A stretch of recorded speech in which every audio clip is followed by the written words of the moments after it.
What really happened with your host, Mike Rivero, because World War III is a really bad idea. Here is your host, Michael Rivero. And aloha, America. Welcome to our show today. It is Wednesday, September 26, 2018, middle of the weekday, hump day, starting that long, slow glide down to Powwow on a Friday. And we have got a lot of stuff to talk about today. It's a very, very busy news day. The phone lines are open, 800-313-9443. That's 800-313-9443. Mike is in our control room, ready to answer the phone and put you on the air with your comments, questions, opinions, and so forth. So getting right on into it, let's start with the latest chapter in Kaonohi, because I don't know about you, this has gone on just way, way too long here. And it looks like the leadership is finally saying enough is really enough. And they're saying basically there will be a vote on Brett Kavanaugh directly after Christine Ford testifies tomorrow, if she even shows up. And right now that's up in the air. She's making additional ridiculous demands. She wants a smaller room. She wants the media limited. She wants a limousine. She wants a red carpet. She wants Perrier. I mean, just all kinds of ridiculous stuff here. And the Senate Judiciary Committee has basically set the Kavanaugh vote for no later than Friday. And Mitch McConnell is backing it up, saying that he might keep the Senate through the weekend, just not let them go home until the vote actually happens. And I'm going to make a prediction here that you're going to see the Democrats just stand up and walk on out so that they can start saying, well, it wasn't a legitimate vote because we weren't there. But it has gone on way too long, and it's really, really jumped the shark here. And people are finally starting to speak out about how ridiculous this is. Mitch McConnell, at the same time he was laying down the law about the vote, was saying, this is America. Evidence matters. Facts matters. We have never been and do not wish to be a society in which a single uncorroborated allegation can wield veto power over somebody's life. Everybody deserves better than this. He's absolutely right. Unfortunately, he's wrong about we've never been a society where an uncorroborated allegation can wreck somebody's life. We went through that with the Salem witch trials. We went through that with the McCarthy era. We went through that in the 1990s, where women were basically presumed to never lie. If they're saying they're being assaulted or raped, it has to be true. And a lot of innocent men went to prison over that one. Lindsey Graham is out there saying this is just, it's time to apply the rule of law. What do the Democrats want? For the FBI to interview everyone in Maryland from the summer of 1982? And he's pointing out something that we pointed out earlier in this whole circus. If this were a criminal allegation, you would never even get started. The accuser can't tell the accused where it happened, when it happened. They're admitting that they were drunk. The memory was faulty. There's no corroboration outside the accusation itself. You couldn't sue in civil court for the same reason. You couldn't even get a warrant. So he's saying, yeah, they're going to listen to Christine Ford, but, there has to be a standard. You can't be presumed guilty on the basis of just an accusation, because if the accusation is enough, God help us all. And there's not a lot I agree with Lindsey Graham about, but he's absolutely nailed this one. You can't be a society where an accusation carries that much power. There is supposed to be a presumption of innocence and the requirement of proof beyond a reasonable doubt. And what's going on here is the Democrats are weaponizing sex abuse allegations for political gain. That's all it is.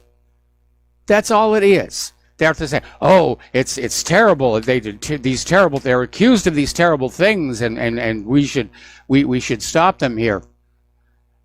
And again, it's like right out of the Salem witch trials, which I think stands as a cautionary tale about false accusations, and the collapse of due process.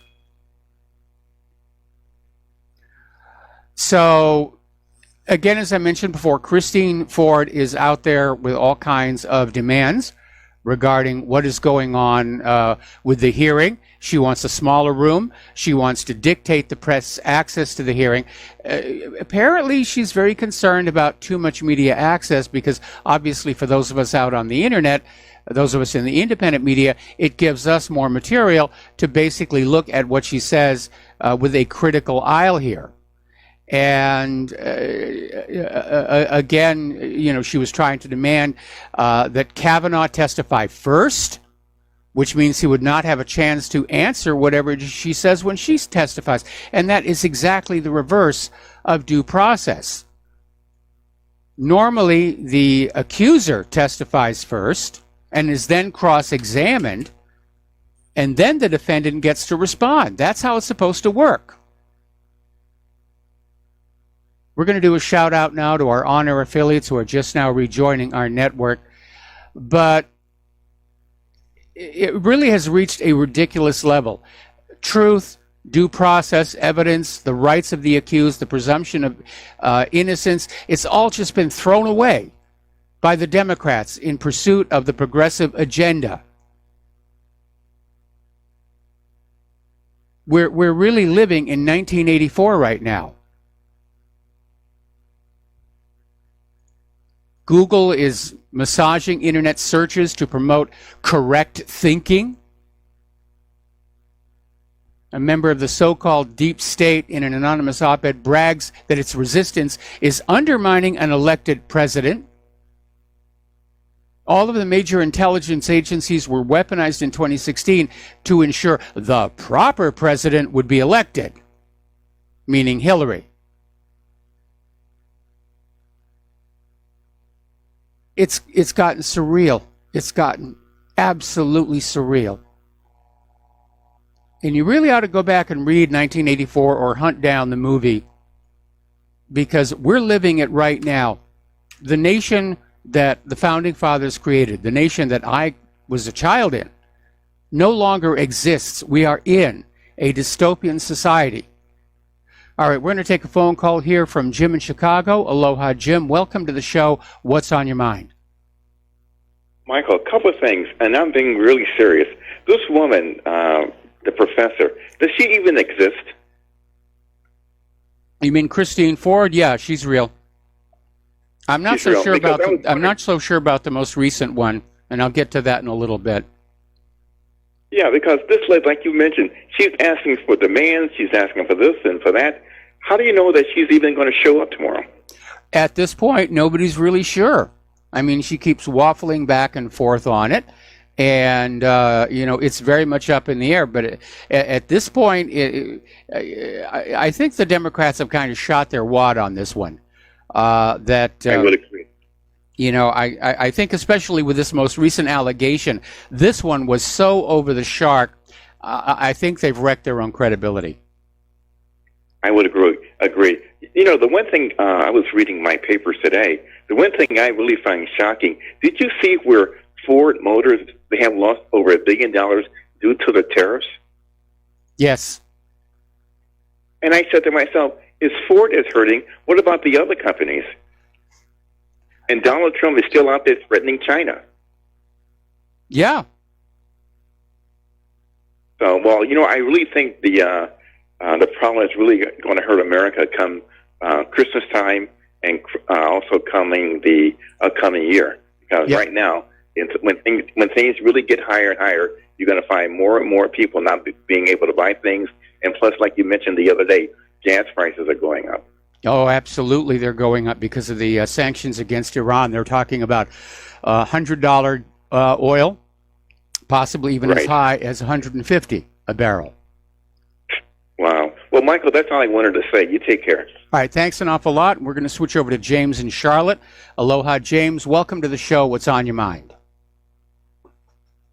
Yeah. Hello, Mike. Let me just mention just a couple of things quickly about that I've noticed that's come up in the people that are coming forward, the accusers of Judge Kavanaugh. the one thing that's common to them is that they're all asking for an FBI investigation. Mm-hmm. And if assuming that that the FBI went ahead and did investigate this, the first thing that would have to be done would be to take the testimony of the accusers. So why not allow Christine Ford to go ahead and present her testimony? And if there is anything that warrants an investigation, then the FBI can go ahead and do it. Well, the FBI has already said they're not going to investigate her allegations because she doesn't know where it happened, when it happened. There's absolutely nothing for them to go on. And it's like, what are they going to do? Right. Interview everybody that lives in the state, back at that time? Plus the fact the crime did not cross state borders, so the FBI does not actually have jurisdiction. If this had actually happened, this woman should have gone to the police. And it's rather curious that she did not. In fact, it's curious that she never even mentioned this assault until a 2012 therapy session. But again, at the therapy session, she didn't mention Kavanaugh's name. Right. That's why it's just a transparent delaying tactic. That's exactly what it is. Really. That's exactly what it is. If they manage to dispose of these witnesses, hopefully that they can rather promptly, I can guarantee you there's going to be another witness will come forward. Oh, yeah. And they'll be demanding an FBI investigation. Well, again, the FBI is already saying they're not going to investigate. There's nothing to go on. It's an allegation with no corroborating, supporting information. And again, it's not their jurisdiction. Yeah.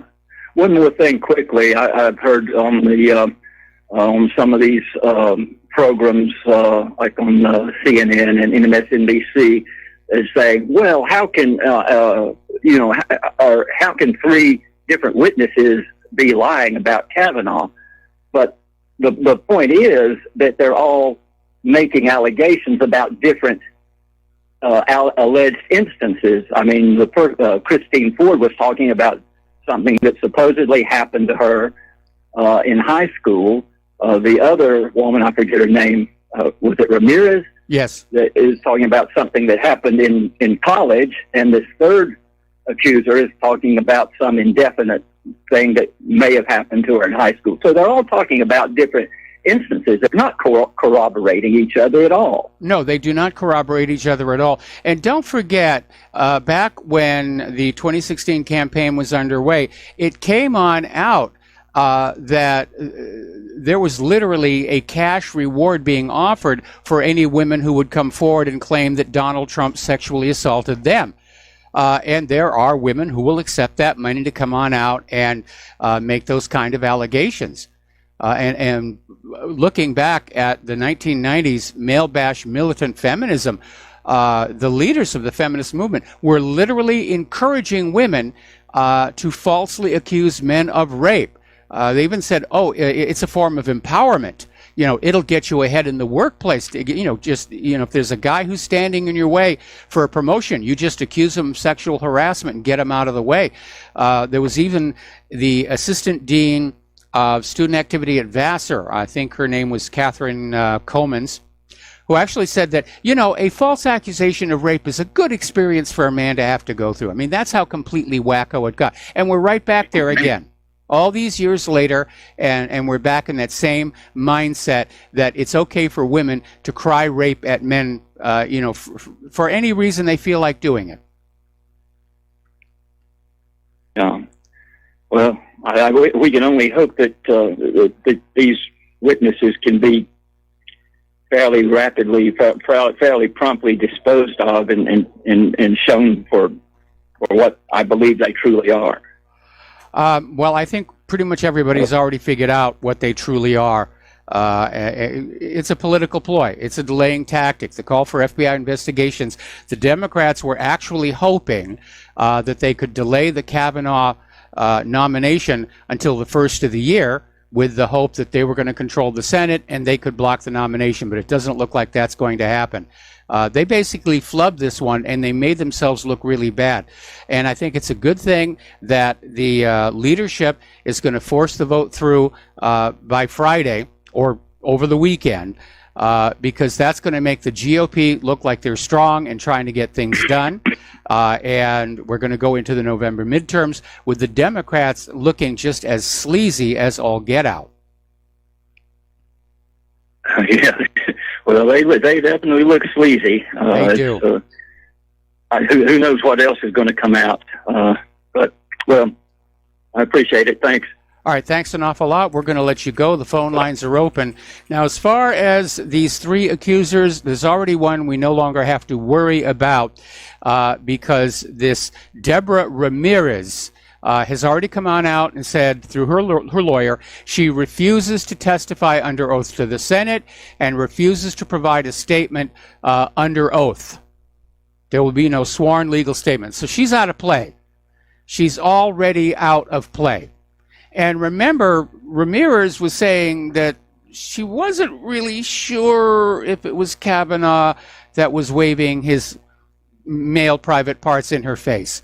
So it wasn't like there was anything there. This brings us to the third accuser, who is represented by porn lawyer Michael Avenatti. Now, he came out earlier this week on his Twitter feed with this outlandish tale that Brett Kavanaugh and his buddies were literally running a torture dungeon in Washington, D.C., that they had used drugs and alcohol on women to set them up for massive gang rapes, what was called a train, where there's literally a line of men who are all going to take their turn with these women who've been drugged. And then it came on out yesterday that Avenatti may have been pranked by a 4chan user who simply called up, his girlfriend called him up and fed him this lurid tale, and Avenatti, thinking he's got the story of the year, ran with it. Then he pulled on back and said, no, she's afraid of her life, she's not going to testify, and he locked his Twitter feed. Now today he's saying that absolutely he was not pranked, and that he's got this accuser, and that she's getting ready to come forward with all of this amazing testimony. Now, they've dropped the idea of a torture dungeon, but supposedly there's a woman named Julie Swetnick, and so far I've only seen one picture of her. She herself has not spoken with the Senate Judiciary Committee or anybody in the media. Everything is coming through Michael Avenatti. But this allegation is that Kavanaugh and his buddies drugged women at parties in the 1980s who were then gang raped. Now, Kavanaugh came on out and said, this is ridiculous, and from the Twilight Zone, I don't know who this is, and this never happened. I agree. This is Twilight Zone stuff. This is jumping the shark. Remember, the FBI investigated Kavanaugh 6 separate times as part of the vetting process to be in the Supreme Court. They never found any of this stuff. So anyway, this woman is named Julie Swetnick, and she is claiming through this signed declaration provided by Avenatti that Kavanaugh and Mark Judge during high school, this supposedly happened in high school in 81 and 82, would spike the punch at house parties so women who drank it could be gang raped by a train of boys. And again, the accusations are getting more and more lurid, and I think the thinking is that, first of all, Avenatti might have been pranked and he doesn't want to back down, or the thinking may be that the more incredible and the more sensational the allegations are, the more people will believe them. You know, the principle of the big lie. The more outrageous a lie is, the more people will tend to believe it. And it really is ridiculous at this point. Anyway, we'll be right back with more about Kavanaugh after these few words. And aloha, America. Welcome back to the show. So we're talking about this smear job trying to derail Brett Kavanaugh's nomination, and the latest and greatest accusation is coming from this woman, Julie Swetnick, who is claiming that she witnessed in 1981 and 1982 Brett Kavanaugh and Mark Judge drugging women at these parties at the high school in order to set them up to be gang raped, and claims that she was one of them. There is a small, little, tiny problem that we need to deal with here. Julie Swetnick graduated from high school in 1980. So it's not likely she would have been hanging around the high school crowd. She would have been, already getting into college, in theory, getting into the college parties. So already that story is starting to really fall apart. So, again, it's a smear job. And Avenatti has come up with this gang rape accusation.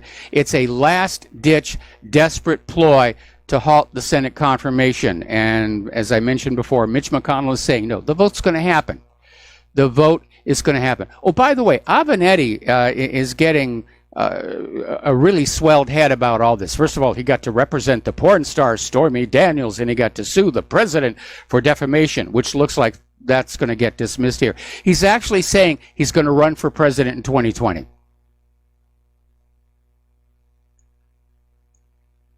So, anyway, Senate Judiciary Chairman Chuck Grassley sent ranking member of the committee Dianne Feinstein a scathing letter yesterday, shooting down Feinstein's demands to postpone tomorrow's hearing with Christine Ford, and also included this reminder that false statements made in the press are not subject to criminal penalty, but false statements to Congress are. So there's a warning that the leadership, if it turns out these accusers are caught in a lie, they will move forward with some kind of prosecution here. Now, Christine Ford is now claiming she has 4 people to confirm her claims.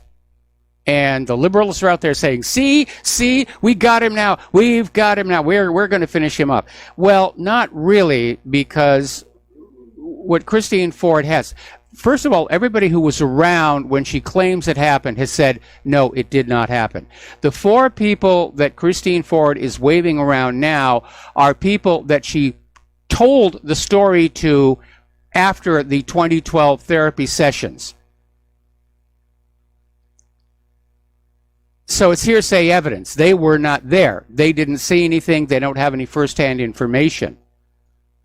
But it's basically a case of, well, back in 2012, I told my therapist that Kavanaugh attacked me. The therapist said no, Kavanaugh's name wasn't mentioned. And so Ford has dredged up these other 4 friends who are saying, oh, yes, back then she claimed that she had been assaulted. That's not court-worthy evidence here. By the way, somebody found this old clip of Joe Biden during the 1991 Clarence Thomas confirmation hearings, which show him dismissing the usefulness of having the FBI investigate the allegations against the Supreme Court nominee. And for those of us who are old enough to remember that circus, it was the same thing all over again. The use of an unfounded sexual allegation to try and derail a Supreme Court nominee. Now, I want to put a little logic out here for you. Okay. The liberals are out there saying all women must be believed. They can never be doubted. Okay? They're the same people who insist there's no such thing as a biological man or woman to begin with. So all Kavanaugh has to do is say, I self-identify as a woman and I didn't do any of those things, and the liberals are going to have to accept that at face value. I think. Of course, liberals aren't really all that logical about any of these things here. It is absurd. The harassment of Ted Cruz is continuing. Apparently, the Washington, D.C. chapter of Antifa sent a message to Ted Cruz following the chasing him out of a restaurant, saying the Texas senator is not safe.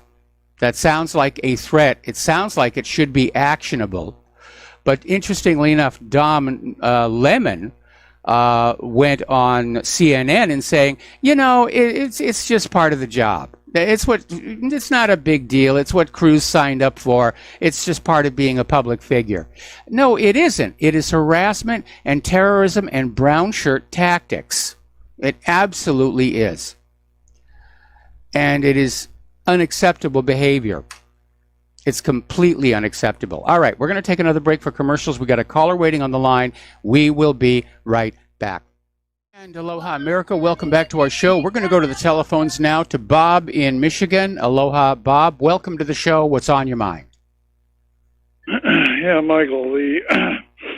I got a solution for this problem. Why don't they make these accusers, Ford and the rest of them, take polygraph tests? Well, the polygraph is not really reliable. In fact, that's why it's not allowed as evidence in a court of law. What I'm wondering is why they're not coming out with the voice stress analyzer. And that's a technology which is sort of faded from public awareness. But I got to actually work with one of the earlier units, and this was a long time ago, back when I was at CBS Television City. They are very good at determining stress.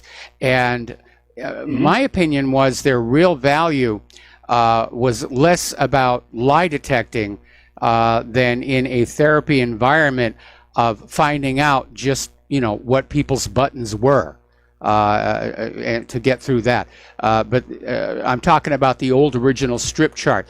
But it's a technology that I guess the government doesn't want the American people to know about it, which is weird. For a while, you could buy them at places like the Sharper Image. In fact, I have one of those units here. It's not as good as the strip chart recorder version, but it's fairly accurate. Well, anyhow, if they at least, they could tell them, the accusers, that they need to submit to either one or both, and see what their reaction is. If they refuse, then hey, game over. Well, again, what we're going to get. Again, the issue is the Democrats are simply going to say polygraphs are not reliable, and the reality is that no, they're not. They're overhyped in movies and TV shows, but that's about it. Mm-hmm. Mm-hmm. Well, anyhow, it'd be interesting if you, like I say, they told them they had to submit and see what their reaction is. You're right. It would be interesting to see the reaction. But again, the second accuser's already pulled herself out of it. She won't testify. She won't submit a sworn statement. So, she's off the game board at this point. We still don't know if Chris... Sorry? I bet Kavanaugh would say, hey, I'll take a polygraph. I assume that he probably would. But if he hasn't already, the reality of these systems, they're not good. They're not really accurate and reliable.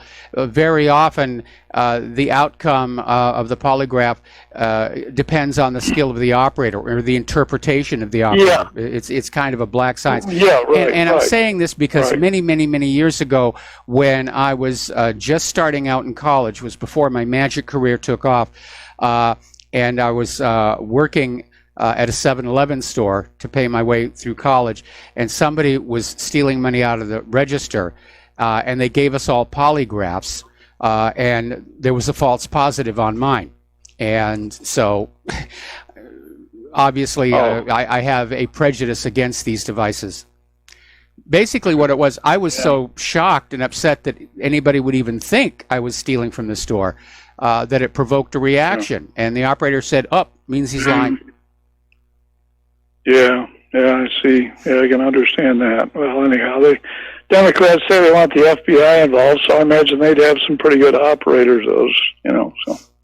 Well, anyhow, just an idea, maybe save the country. Quite a mess here. I don't know how much money it's costing, Well, it's a big, huge mess, but it looks like it's going to be over this weekend, and I cannot tell you how happy I am about that. So, Bob, thanks a lot for the phone call. We're going to let you go here. Now, there are 8 Republicans who still have not committed to voting to confirm Kavanaugh, and I'm going to give you the list, And those of you who are living in these states might want to make a point of calling your senator and saying, we support Kavanaugh, if for no other reason than we need to send a message to the Democrats that these kind of sleazy tactics will not be rewarded.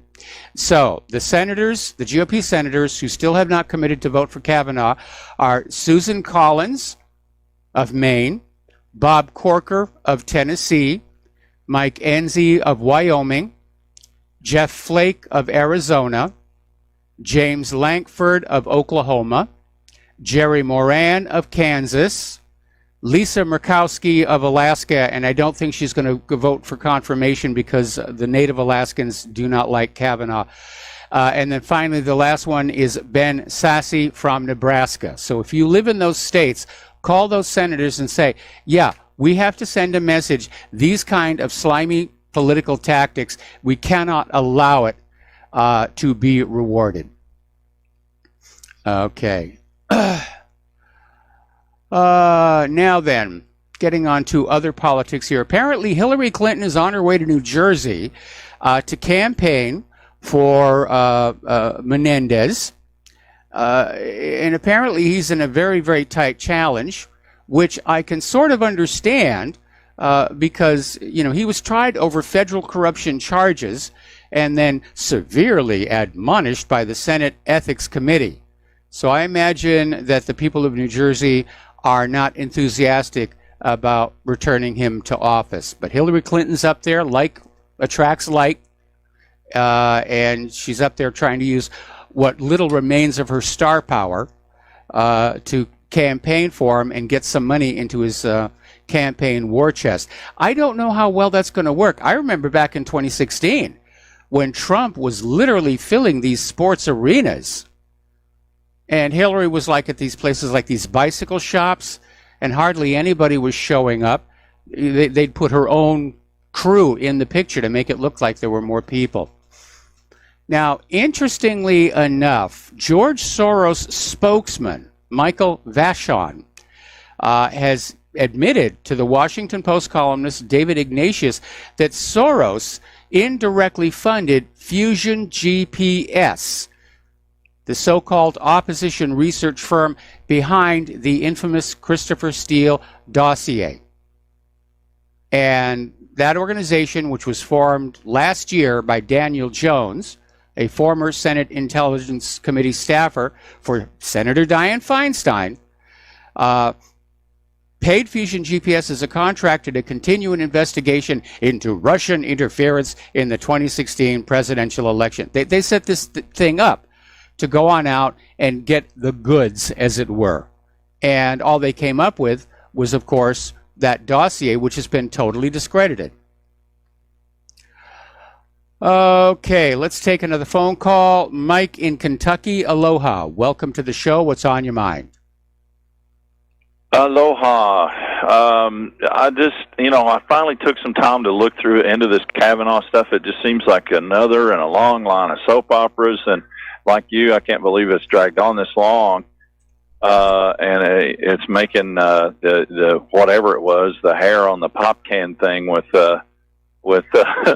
I forgot his name now. Thomas, was it? Clarence Thomas, that Yes. They dragged that out and made a big deal out of. Oh yeah, that was, there was Paraded her pubic all over hair the on the place. soft drink can and all kinds of nonsense. Oh here. yeah, this is just making that seem like child's play. But after reading about some of this stuff, I can't believe that it's being even entertained, because the witness credibility is just trashed. I mean, the only time she mentioned it was to a therapist, and it was 4 men, not 2 in the room, and Kavanaugh, and she didn't remember it. She didn't mention Kavanaugh.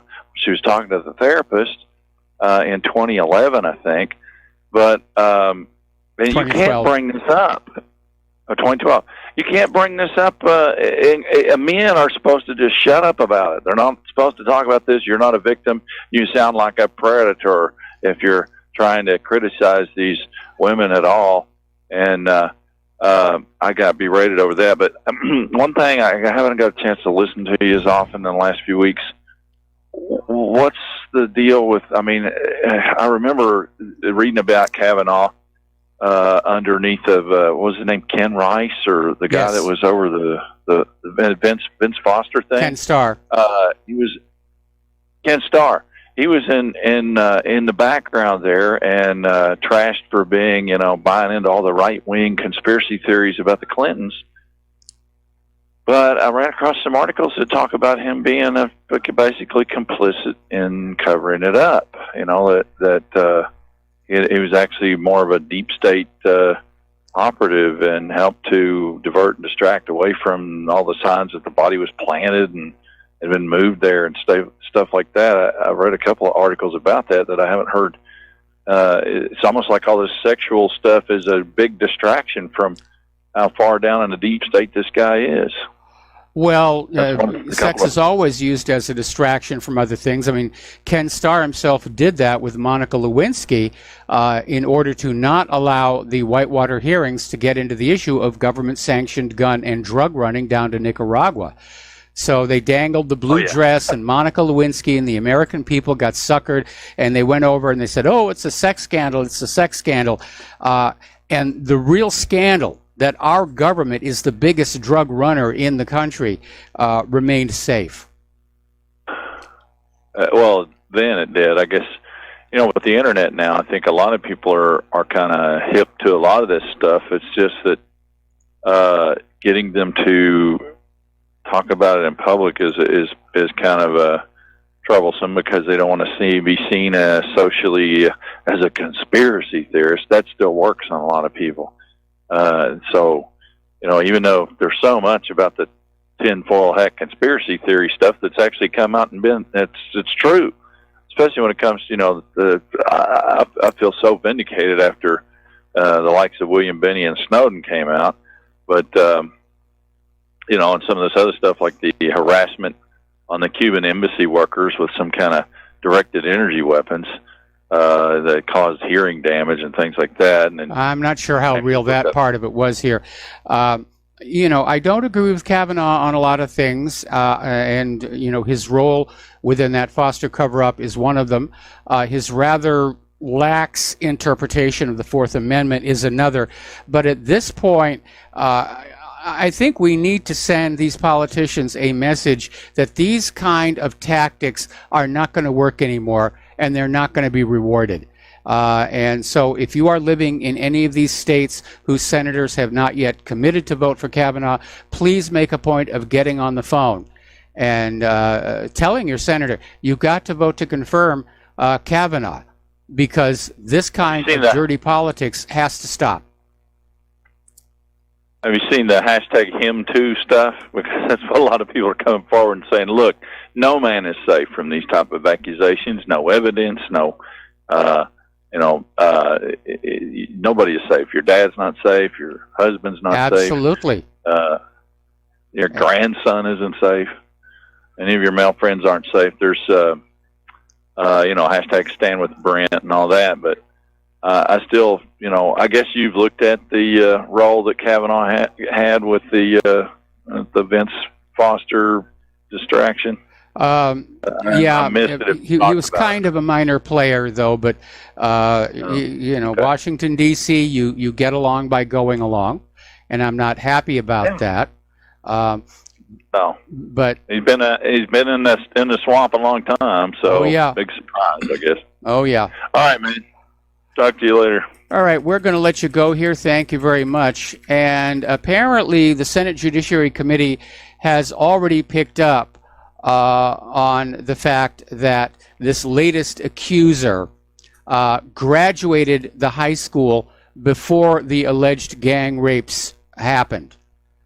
And apparently Kavanaugh's lawyer, Beth Wilkinson, came on out and said, well, if you yourself were personally not raped, why didn't you report this to the police at the time? And that's a real big hole in the story. So I think that Avenatti has jumped the shark with this, and I think it's basically going to discredit this whole campaign. And we really cannot allow this kind of dirty politics to continue, because this is way, way over the top. It's much worse than that whole Anita Hill fiasco. Okay, let's take another phone call. Wayne in Pennsylvania. Aloha. Welcome to the show. What's on your mind? Aloha. Aloha. Mike, I got a real problem with the fact that George Soros still walking the planet. Now, I would think that after all that's been discovered about this man, ripping off the Jewish folks during the World War II deal, that the Jews would have a real problem with this individual. And I already know that the United States has a real problem with this individual. Would you please tell me how he's still free to walk the planet? Because he's giving his money to all the right people. What does money have to do with it when you're talking about blood and guts? Money has everything to do with it. Money is what drives our government, our commerce, certainly. And the ruling class, I mean, that's all they really care about, is turning the blood and guts into money. Well, it sounds like that they have a drug addiction to money. They do. That's why we call them money junkies. Ah, that's what you call them? Yep. How do we get around that? What do you do? Just pull the plug on the money? Get rid of the you've Federal got to have Reserve? some kind of money, but what you need, the proper place for government is to sit in the middle between the ultra wealthy and the ordinary general population and act as an arbitrator between the two of them. That's how our country was actually set up originally. Unfortunately, our government has gone totally over to the side of the money junkies. They passed that ridiculous Citizens United, which basically turned the Capitol building into a one-stop shopping center for all the corrupting influences in our country. And basically, we're no longer a capitalist country. We've descended into economic fascism. And it's kind of ironic to see this so-called anti-fascist group running around the streets of Washington, D.C., apparently quite comfortable with the fact that our government has gone totally fascist.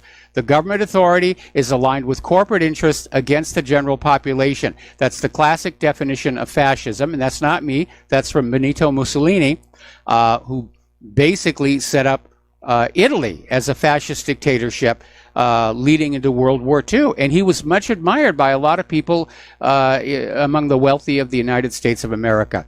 Anyway, Wayne, we got to let you go. Got to take a break for commercials, and we will be right back. Aloha, America. Welcome back to the show here. Now, somebody just sent me an update. It turns out that Christine Ford did apparently take a polygraph, which was set up by her legal team. Now, remember what I said to that phone call. Polygraphs are notoriously unreliable, and the person operating it can skew the results any way they want to go. And once again, the details of the story changed. And here's where it gets interesting. The polygraph was administered in Maryland. She lives in California. She flew to take this polygraph, which undermines her claim that the reason she couldn't testify on Monday was she's afraid of flying and, she had to drive. And by the way, she used to work here in Hawaii. I don't think she drove out here. Maybe drive a quarter mile, come up for air, drive a quarter mile, come up for air. I don't know. Now, Michael Avenatti is now saying he will not make this latest accuser, Julie Swetnick, available for any media contact. And on the basis of that, the New York Times is saying it's unable to corroborate her story, which is certainly true. More and more people from the high school where Kavanaugh went have come forward saying that they never saw Brett behaving anything at all like this, nor do they recall ever meeting someone named Julie Swetnick. Now, again, it came on out that she actually graduated 3 years ahead of Kavanaugh. But this story is already falling apart. And Avenatti won't even say if Swetnick is specifically alleging that Kavanaugh raped her. So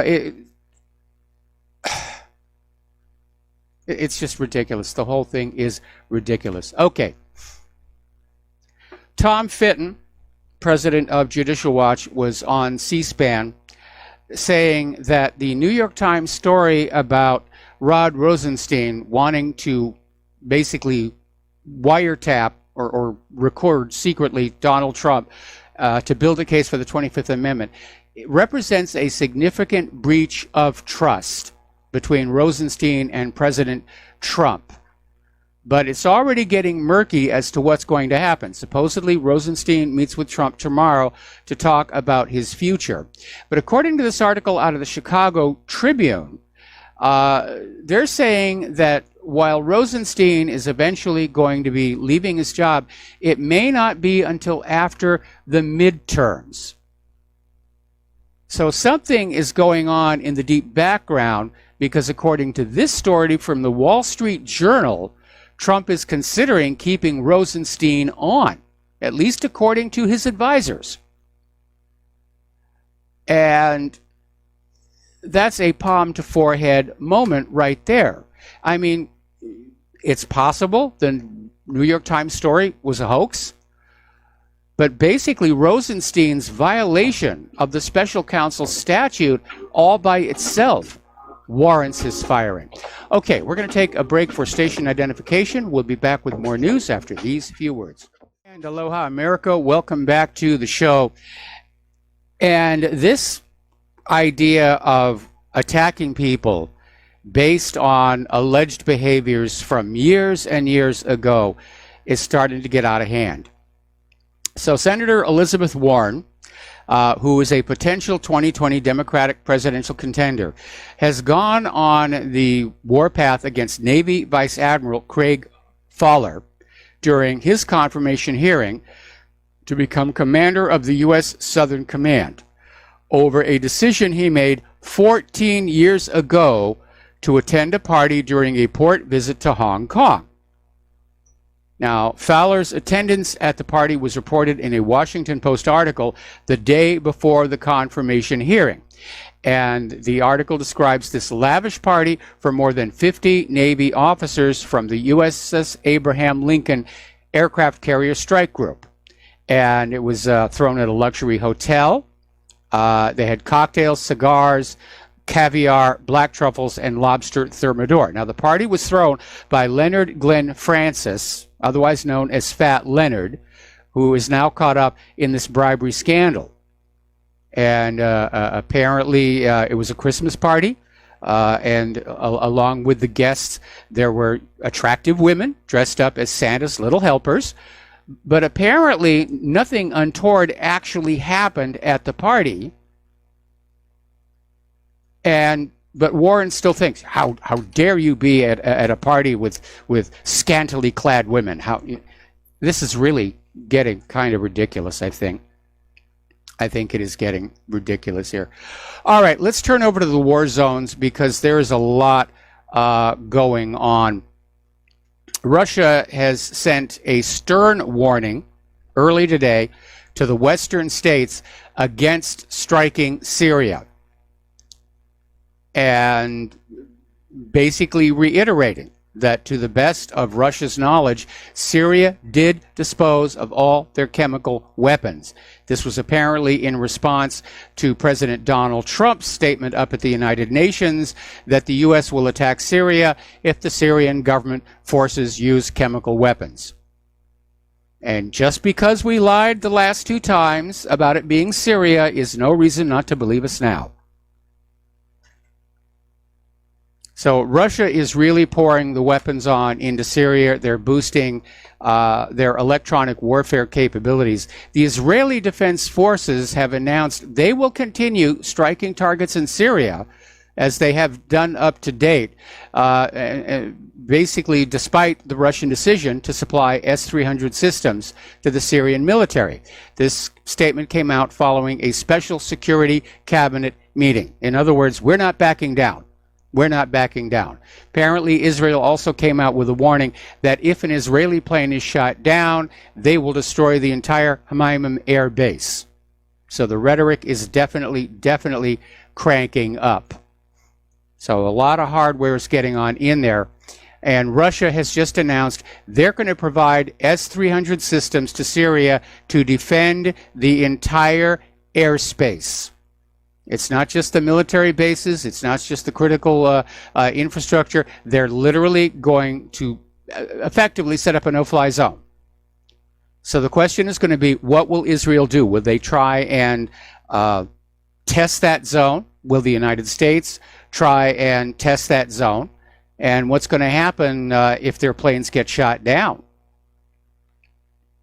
Now, Russia's sending a clear message. Stay the heck out. You have no business being here. And they're absolutely right. The United States has no legal, legitimate reason to be in Syria. There's no United Nations Security Council resolution authorizing them to be there. There's no declaration of war by the United States Congress. Syria hasn't asked them to be there. Syria hasn't granted their permission to be there. Just a succession of presidents have said, I'll just send the military on in there. I'm an imperial president now. We wage war where I say it's supposed to go. And that, of course, is a very dangerous authority to have in just one man, which is why the Founding Fathers wrote the Constitution the way they did, to say that only Congress has the authority to declare war. So Israel is very upset, of course, over the S-300s. So is John Bolton. He's out there, oh, it's an escalation, it's an escalation, it's an escalation. Meanwhile, over at Military Times, they're revealing that once again, we are seeing mission creep in Syria. We've been in Syria, or the U.S. government's been in Syria for 7 years.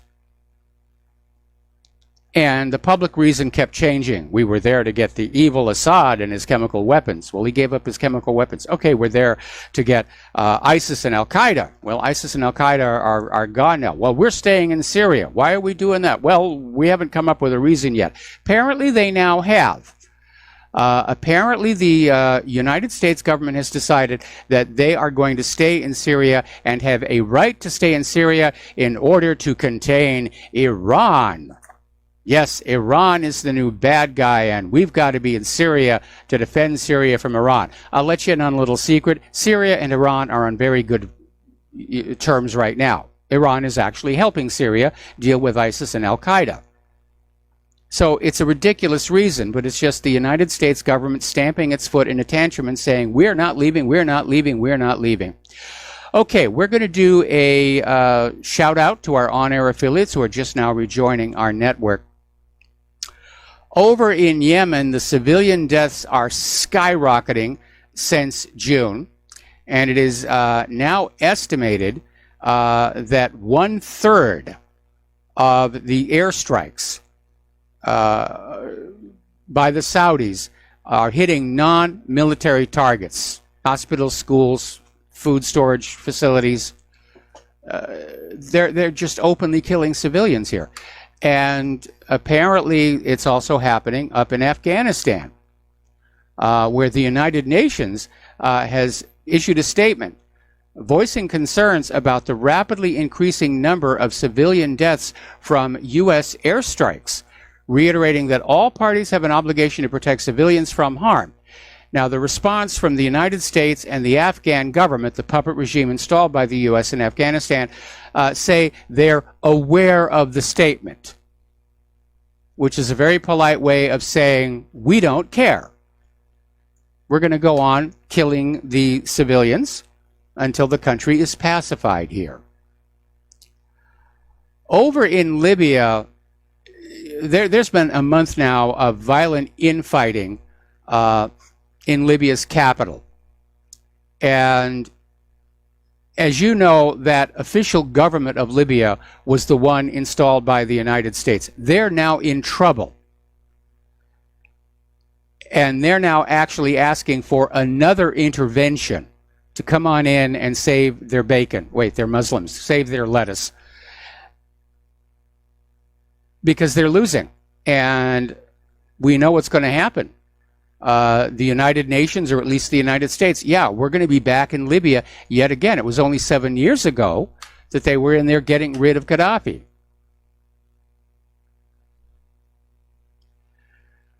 John Bolton is out there rattling his sabers with regard to Iran, saying, don't you harm any American interests. There will be heck to pay if you harm us. You better take me seriously. There will be heck to pay. So I'm wondering, is there going to be a false flag in Syria, a phony chemical weapons attack? Is there going to be some other kind of really horrendous false flag to be blamed on Iran to get that going? One thing that really concerns me, and I think should concern our military, is how rapidly the war agenda is being pushed forward. And I can understand from the politician's point of view why that would be the case. It's running out of steam. The American people are tired of war. We've been at war all over the world for longer than World War I and World War II put together. We're tired of paying for it. We're tired of seeing our kids coming home in wheelchairs and cheap metal boxes from all these war zones.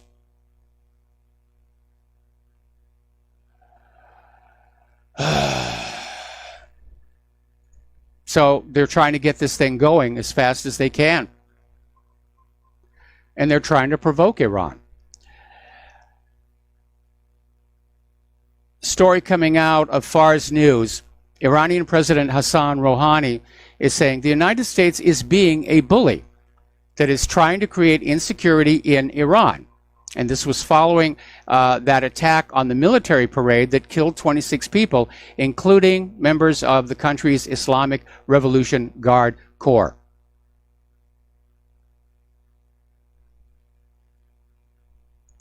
It's a replay all over again. We've seen this so many times before, where the U.S. government will go on into a country, overthrow the legitimate elected democratic government, and impose a dictator who will then plunder the country for the benefit of his backers. Iran in 1953, Chile in 1973, those are two known successes. Iran in 2009, that one failed. But the United States, since the end of World War II, has attempted to overthrow the government of 50 different countries. Some of them are friends, supposedly, like France, in order to put in a government more favorable to Western interests. Now, everybody is basically looking at what's going on at the United Nations. And even though Xi Jinping is not there, there is a very heavy Chinese presence at the event, which China and critics of the Trump administration's foreign policy see as an opportunity for China to assume the mantle of globalist champion and displace the United States as the world's most influential nation. And that's not a radically outrageous idea, especially when you recall how the General Assembly literally laughed at the President of the United States of America. We are an empire in decline. It is obvious to everybody at this point. Now, China has once again thumbed its nose at the United States, and it has to do with a port call in Hong Kong. The same thing that Elizabeth Warren is getting on this admiral's case about from 14 years ago. And that port call is basically where an American warship or carrier group will put into a port just for a visit. They sail on in, they drop their anchor, they go on out, do some shopping, allow tourists on board the craft. And this one has to do with the USS Wasp, which is the heart of an expeditionary strike group. It's an assault ship. And they were going to make port in October in Hong Kong, and the Chinese government is now refusing. They're saying, no, you're not going to be allowed to come on in here with your warship. And it's another sign of the deteriorating relations with China, which are being fanned, first of all, by the tariff war, the tension over the islands in the South China Sea, and by the United States' arms sales to Taiwan. So after a while, China's going to get a little upset about all of this here. This was a very interesting story. It came out of Zero Hedge here, and it's titled, "Naked Emperors Don't Get Much Respect." And it's talking about an issue I've raised here on the show before. What happens when most of your military infrastructure is suddenly obsolete? And they're basically tying it back to this fairy tale about the emperor's new clothes, in which the emperor was the last to realize that he was naked, which is not unusual. Rulers are very often the last to find out anything that's really going on because all their subordinates want to protect their job. But empires are built on military strength. And after 17 years of war, our military is exhausted. Our weapons are worn out. Our stockpiles are drawn down. The new weapons coming out of the military-industrial complex really are overpriced junk that doesn't work very well. And we're going up against Russia, which has new weaponry to which the United States doesn't have any defenses.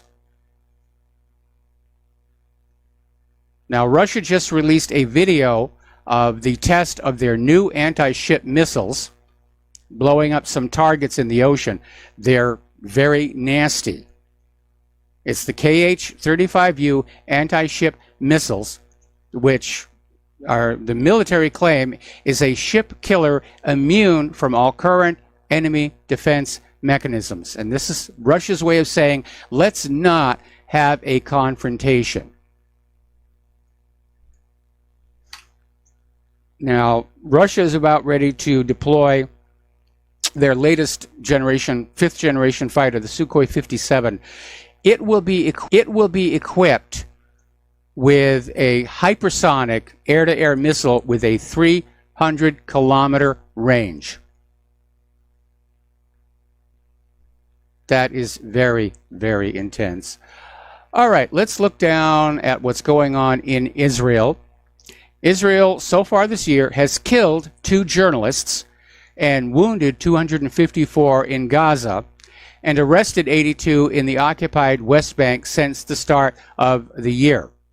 Now, according to Quds Press, this report said it had documented 638 Israeli violations against Palestinian journalists since the start of the year.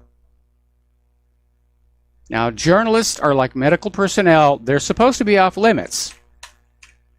And they're clearly identified. They wear, they'll have a bulletproof vest just in case of a ricochet, but it'll say press on the front and the back, and you're not supposed to shoot at them.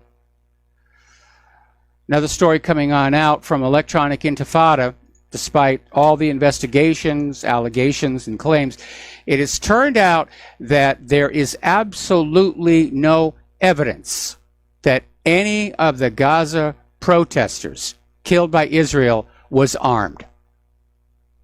They were carrying signs. They were carrying banners. They were just gunned down. Now, Israel's trying to claim, oh my goodness, they've got helium balloons. They've got horrible things that, any nuclear-armed nation is going to be terrified of. But Israel's media, Israel's government continues to just rubber stamp what are clearly war crimes. Up in Great Britain, there has been a little bit of an upset because the Labour Party, defying the Israel lobby, voted to end all British arms sales to Israel, specifically over Israel's treatment of the Palestinians. And I think it's a good thing to do. And it may well be that what really caused the change of heart was that documentary on the Israel lobby in Great Britain, because that upset a lot of people. And right now, a lot of the British politicians, I'm sure, are trying to cultivate documentary released here. Israel applied a tremendous amount of force to prevent that documentary from being seen by you, the American people, because they're scared how you might react if you find out just how much Israel is controlling our government. As you know, Israel's getting a lot more money from the United States Congress. But the latest bill, which was sponsored by AIPAC, of course, has a little wrinkle in it that hardly anybody noticed. in past funding bills for Israel, there was always a provision that allowed the president to cut the aid as a means to convince Israel to go back to the peace table, for example. This latest bill, that provision is no longer there. It's just the money flows to Israel without any control whatsoever. We're going to take a break for commercials, and we will be right back. Aloha, America. Welcome back to our show here. And Donald Trump is holding a news conference right now regarding the latest fairy tale about Kavanaugh during his high school days. And again, you need to keep in mind, none of these accusers went to the police. It's just all coming up now, years later, perfectly timed to help the Democrats. It really could not be more obvious. And Kavanaugh's attorney does raise a very good point. If this Swetnick witnessed gang raping of girls at a party, and she herself was not a victim and had nothing to fear about embarrassment, why didn't she go to the police? Why didn't she even call the wheat tip line or something and say this was going on? Swetnick says this happened over and over and over again. Next, they're going to say that Kavanaugh has a Death Star. Okay. Now then, other people are starting to look at this new, improved definition of anti-Semitism that was put out by the International Holocaust Remembrance Alliance. And more people are saying this is really ridiculous to equate criticism of a government with hatred of that nation's people. And it really is silly. That's like saying that the only reason people complain about the Nazis is they hate the Germans. But Israel is pushing as hard as they can to get this mandated into law or the rules or something. They want to be able to basically criminalize criticism of Israel or support for Palestine. You're only supporting the Palestine because you hate the Jewish people. No, we're supporting the Palestinian people because they need help. They're being collectively starved. They have a just cause, the right of return. Apparently, over at Al-Aqsa Mosque during the Sukkot holiday, hundreds of Israeli settlers stormed the mosque, escorted, as usually, by heavily armed Israeli soldiers. And the Israeli authorities prevented restoration work from being completed in the compound. So the settlers stormed the compound in large successive groups through the Moroccan gate, one of the compound's entrances under full Israeli control.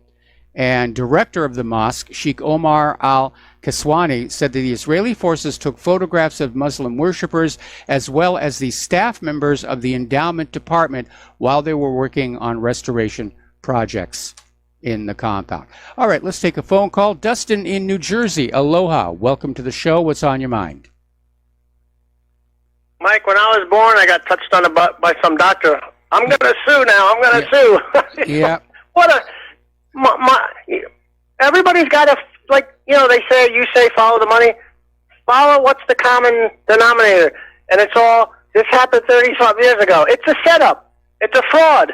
It's a false flag, Mike. This is a false flag. These are multiple false flags. It's a scam. There are multiple lies. I wouldn't call them a false flag attack, but again, look at all the common features.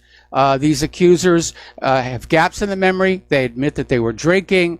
In the case of Ramirez, she isn't even sure that it was Kavanaugh. Now we're finding out this Swetnick isn't actually saying that Kavanaugh raped her. She was raped, but by somebody else, is what she's claiming. And again, none of these accusers went to the police at the time. They never talked about it until just now, and all of a sudden it came on back. Oh my goodness! I've been working through my memories, and I'm convinced it was him. And there's no question. They're being coached.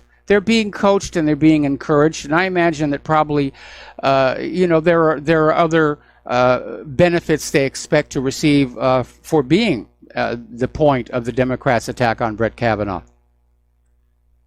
I'm just curious if all three have the same psychiatrist. Well, given how widely apart they live, because the first accuser is out there in California.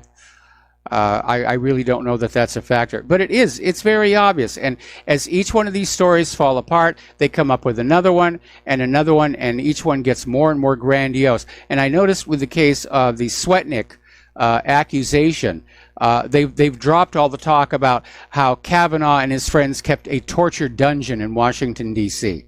We're talking about high school years. High schoolers don't have that kind of resource. But yeah, I think they pushed it on that one. Yeah, they jumped the shark on this whole story, about drugging the girls and gang raping them. And I'm not saying things like that don't happen.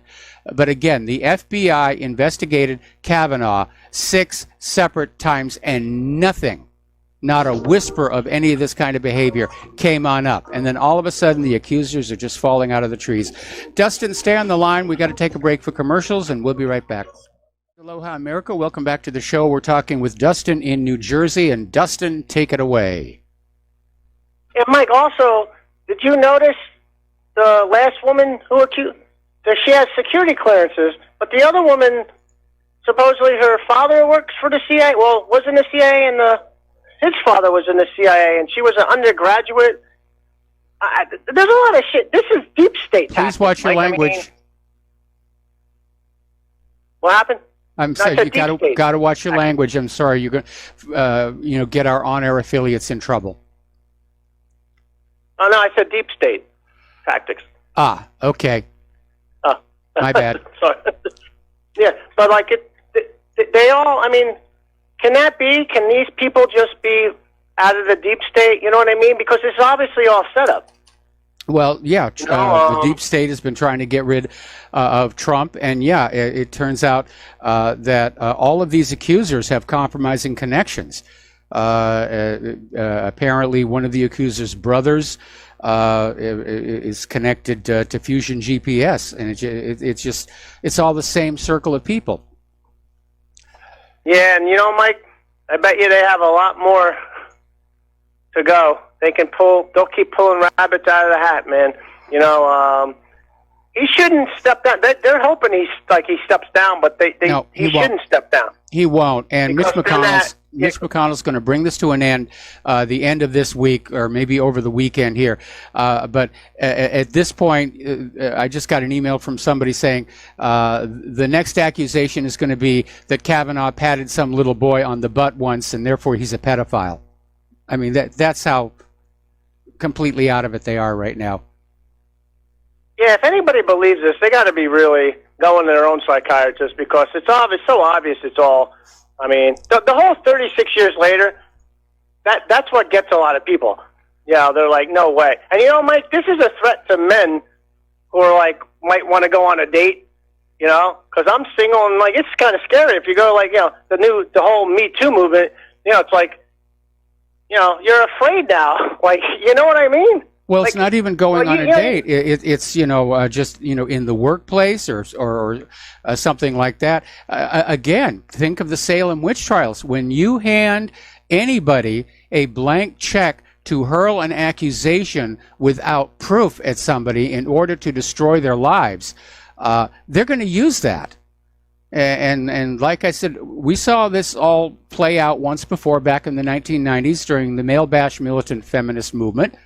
And they're trying to bring it back. The entire selling point about Kavanaugh coming from the Democrats is there doesn't need to be any proof. There's no presumption of innocence. After all, it's not a court of law. We should always believe the accuser. How dare you say that women would ever lie about anything? Who obviously these people have never studied the history of Lucretia Borgia. The feminist movement's worse now, though. They all got breast knuckles. They're a little more violent now, don't you think? They're all part of Antifa and Black Lives Matter. Yeah, it is getting more and more violent, and that's what yesterday's third-hour guest was talking about. that we're getting really close to where it's going to be violent. Look what they did to Ted Cruz. And they're still harassing him. They're sending messages, you're not safe, we're going to get you. That's not a polite, civil, political discourse. That's harassments and threats, and it should be actionable. Brown shirt tactics, right out of Nazi Germany, Mike. I mean, this is right out of there. And then they call, I mean, I'm not a big fan of Ted Cruz because when he was running against Trump, he was also screaming for Syria, this or that, remember? Like so he's not a fan of mine. But, you know, if you go out for dinner, you know, you don't need no brown shirt tactics in your face. You know, like, I mean, and then they turn around and they blame you.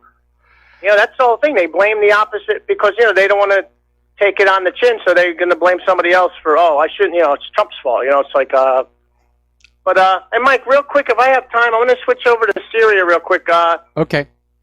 If Israel attacks if they attack that base, it's going to be game over for them. I mean, the Russians will just carpet bomb everything over there. Not you know, just the government-controlled command center. You know, because then you think the Russians are going to getting aerial assaults on Hyman Air Base? That ain't going to happen. It's not going to happen, you know? And the Russians are not going to take it on the chin with that. That's an act of war right there. Well, you know, I mean, 15... Russia's going to have to play this very carefully because Israel could be provoked to the point of using one of their nuclear weapons. I mean, that's what Netanyahu was implying with that speech that he did down at the Dimona nuclear reactor. He was dropping hints. They're still not officially acknowledging they have nuclear weapons, but everybody knows that they do. And that's what he was dropping a hint, that they are willing to use a nuclear weapon. And at that point, would Russia respond in kind? I would. Well, God's chosen one wants to use a nuclear weapon, Mike. They're chosen, so what do they got to worry about if they get the repercussions from it? If they're scared, they're back down, right? I don't like cavalier talk about using nuclear weapons. And I understand that you're joking, and it's just all in fun. But I think once that line is crossed, you know, where nuclear weapons are acceptable, we're going to start seeing them used more. We ended World War II with nuclear weapons. My concern is we may start World War III with nuclear weapons. But the war's already started, and you know that. Yeah, I agree. I agree. We just... Yeah. And Mike, real quick, I don't know if you watched that video of that Russian Bastion coastal defense system video. Yes. If you get a chance, check that out. And have a good show, Mike. All right, thanks an awful lot. We're going to let you go. The phone lines are now open. And getting on back to the news here, Sheldon Adelson is throwing his money around going into the midterms, and he's apparently spending at least $55 million for the upcoming midterm elections to keep Republicans in control of Congress. And his spending commitment was first reported by the New York Times in an article describing how Adelson has become the most influential donor in the Republican Party. And of course, that's why the Republicans just go along with whatever Israel wants. And Sheldon Adelson is a perfect example of why this country used to have laws limiting donations to political candidates in order that the candidates would represent the will of the people and not the will of the rich. But we've lost that as well. Donald Trump is out there praising North Korea's Kim Jong-un, but he's saying the sanctions will stay for now. And he's once again voicing the attitude, Korea gives us everything we want first, then maybe we'll do something nice for North Korea unless we decide to invade. Meanwhile, we're seeing more and more signs from North and South Korea. They are moving forward. They've effectively, for all intents and purposes, ended the Korean War. The hostilities have stopped. They're pulling their weapons and troops back from the DMZ. North Korea has basically mothballed its artillery.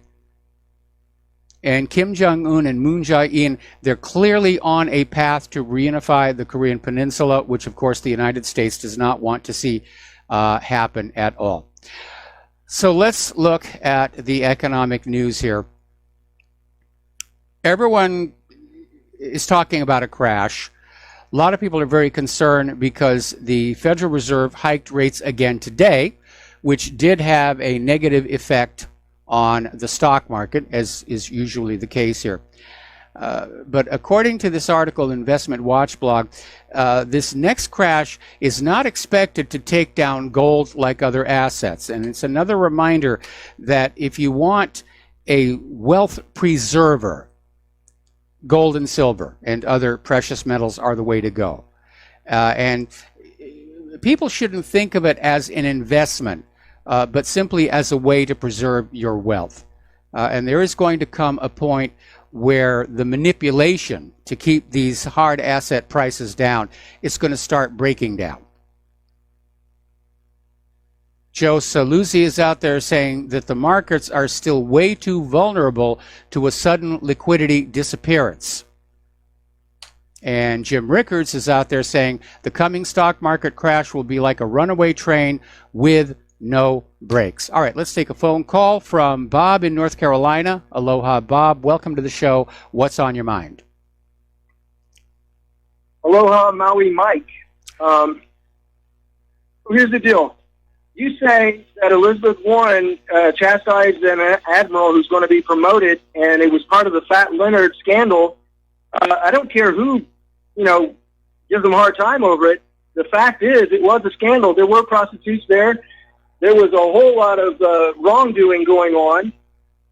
There were not at this one particular party. See, the admiral in question was not caught up in the Fat Leonard scandal, and the parties with the prostitutes and everything happened more recently.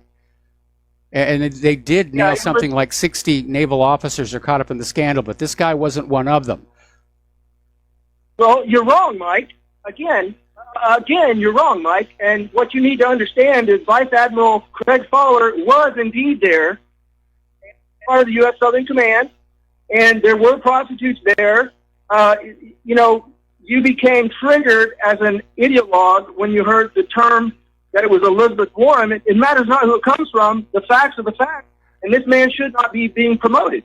Well, in the article that I quoted for this, the article itself says there was no untoward behavior at this particular party. And frankly, if he was caught up in the Fat Leonard scandal, I can't imagine he would be this far along in the confirmation process anyway. And by the way, speaking of getting your facts wrong, I live on Oahu, not Maui. So thank you for the phone call. We're going to let you go here. Now, as you know, our economy is dealing with a tremendous amount of debt, government debt especially.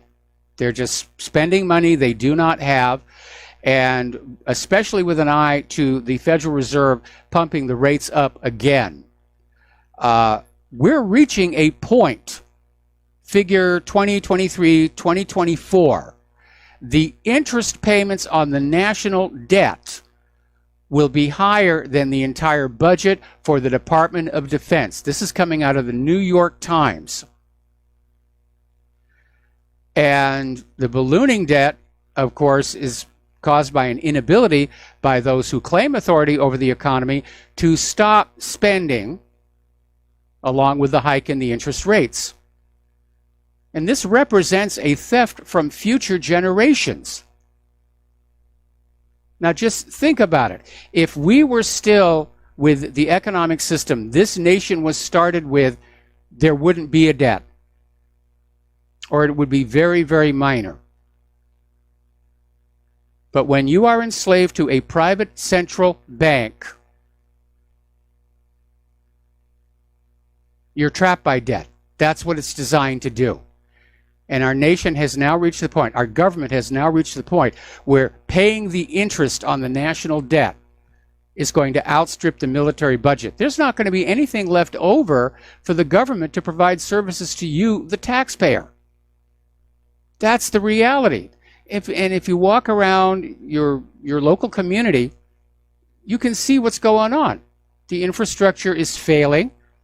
Pavement is cracked. Metal is corroded. You go through the shopping malls, there's a lot of empty retail spaces. Homeless and hungry all over the streets. Our nation is being plundered by the war machine and by the bankers. For all intents and purposes, we are living in a wartime economy. They don't want you to think of it that way, but that's what's going on. All right, let's take another phone call from John in Humboldt. Aloha. Welcome to the show. What's on your mind? Hey, Mike. You were talking about, matter of fact, I'm working right across the street from C. Crane here in Fortuna that makes the shortwave radios. Oh, okay, good. Yeah, I just thought I'd tell you. They're still up and running. I think it just expanded a little bit.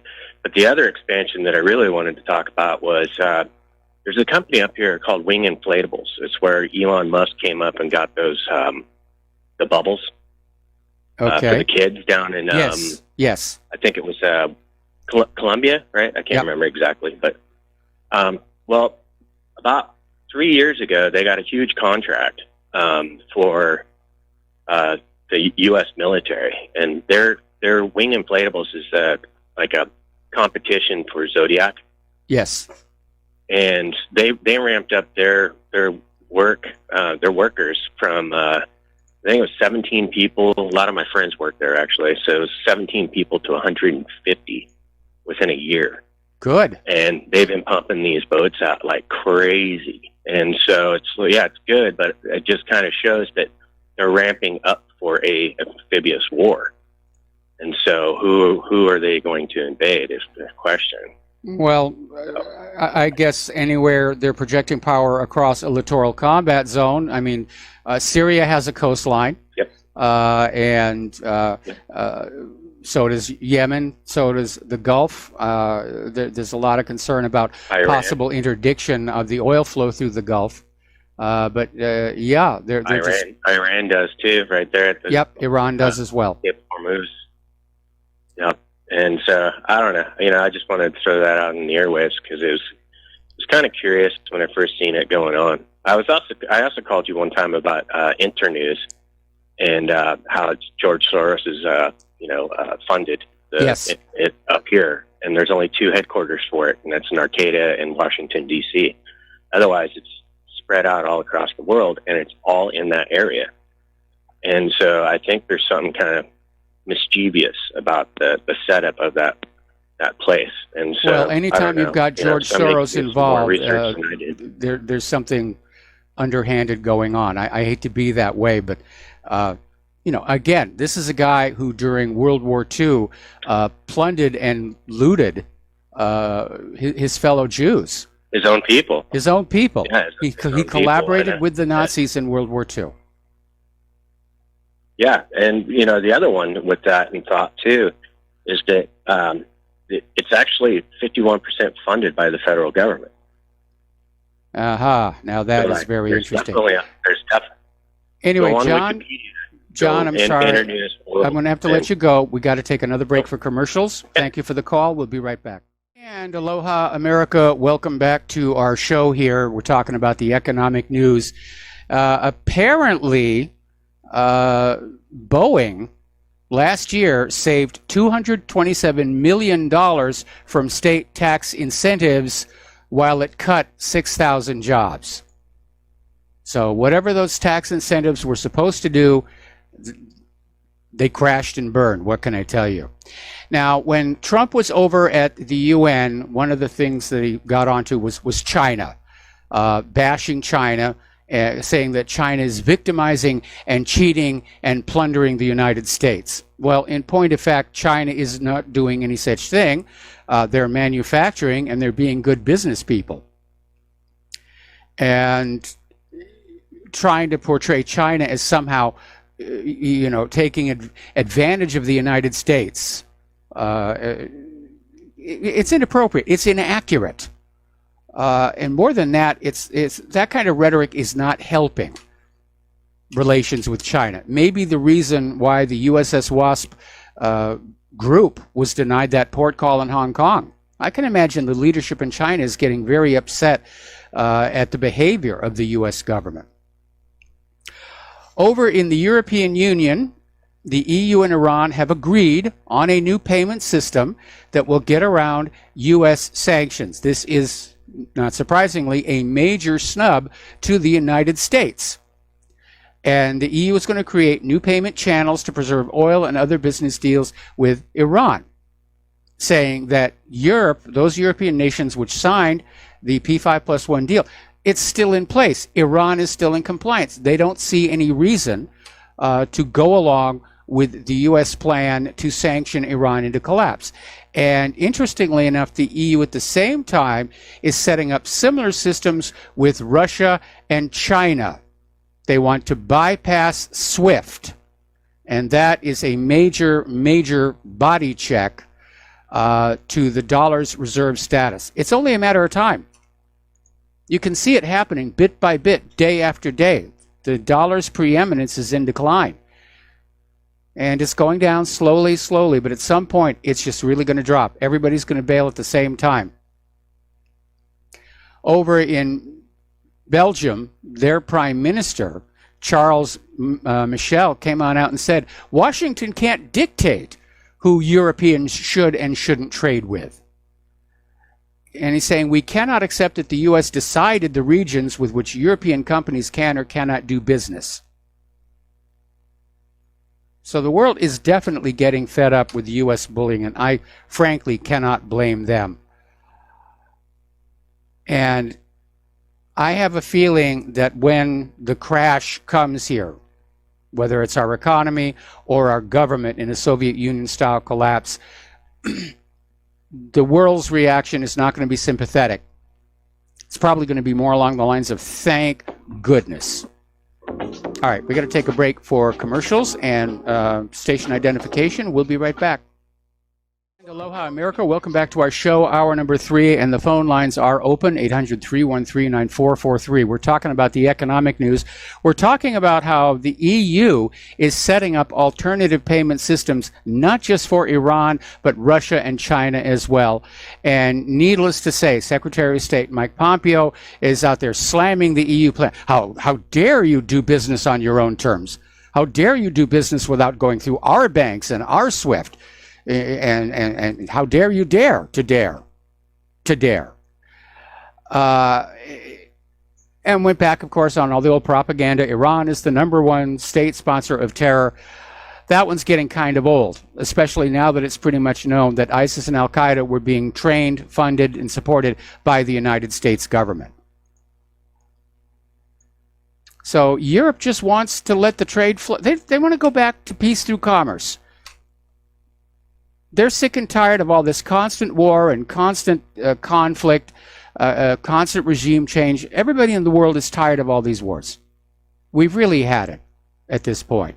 Turkey has announced they will continue buying gas from Iran despite the U.S. sanctions.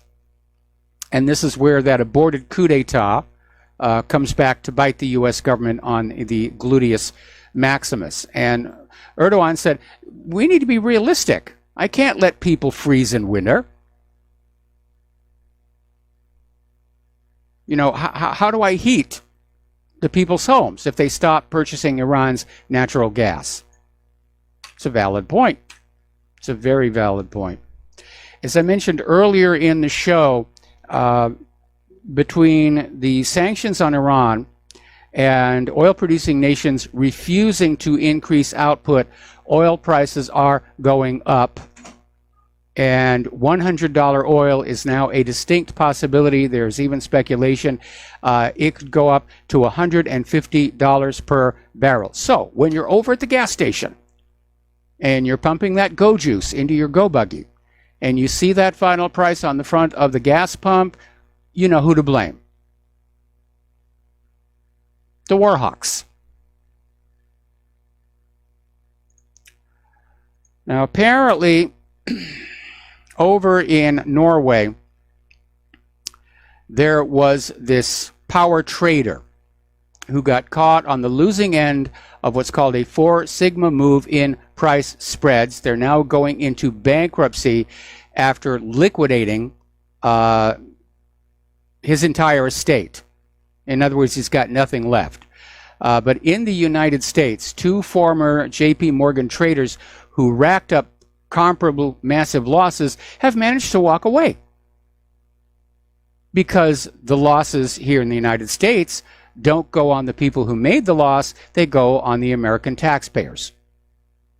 Because that's what makes fascism great. That's basically what fascism is. If you make money, you get to keep it. If you lose money, the losses are transferred to the general population here. Now, this is a little smelly. It kind of reminds me of when Michael Chertoff was in charge of the Department of Homeland Security. He set up all these requirements for scanners and gloves and swabs and everything. Then he retired from government service and set up a company that sells scanners and swabs and rubber gloves and all the rest of it. New York State's former top pension investment officer, Vicki Fuller, made a $100 million investment into this controversial gas company, the Williams Companies. Then she retired from the pension board and was immediately appointed as a director of this company for $300,000 a year. And it's not even a full-time job. Boy, oh boy. All right. Such a deal. Right now, here's the reality. We were talking the other day about people starting to live on their credit cards, which is a big mistake. People having to dip into the equity in their homes to get by. Right now, 1/3 of American households can't pay their bills. And the Federal Reserve just hiked the rate, which means all those variable rate mortgages and variable rate credit cards, those bills are about to go up. And for those 1/3 of American households who can't get by right now, the situation is going to get worse. You can't look at that on such a scale and claim that this is a healthy economy. It's just not going to work. This economy is in serious, serious trouble. The nation has been bankrupted on war and Israel, and not to mention intense amounts of corruption and the predations of the Federal Reserve. Down in Mexico, their new president-elect is saying their economy is hovering on the edge of bankruptcy, which apparently took a lot of people by surprise because Mexico's prior leadership had been somewhat deceptive to the Mexican people about how well things were going. We're going to do a shout out now to our on-air affiliates who are just now rejoining our network.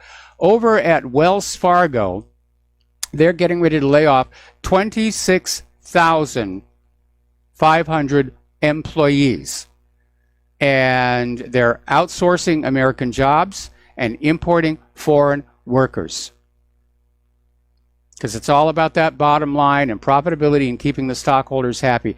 And what astounds me is there is nobody anywhere in Wall Street or the government or anywhere in the field of economics who's willing to stand up and say, look, if the American people don't have jobs, if they're not able to trade their labor for realistic wages and salaries, then they're not going to be going into the stores to buy the products the manufacturers are manufacturing. And it's all going to shut down. They're certainly not going to have money to put into the Wells Fargo bank. The short-sightedness of this policy is stunning. And I know this offshoring and outsourcing began about 15 years ago, but look at how the standard of living in the United States has declined during that time. That's when this all began.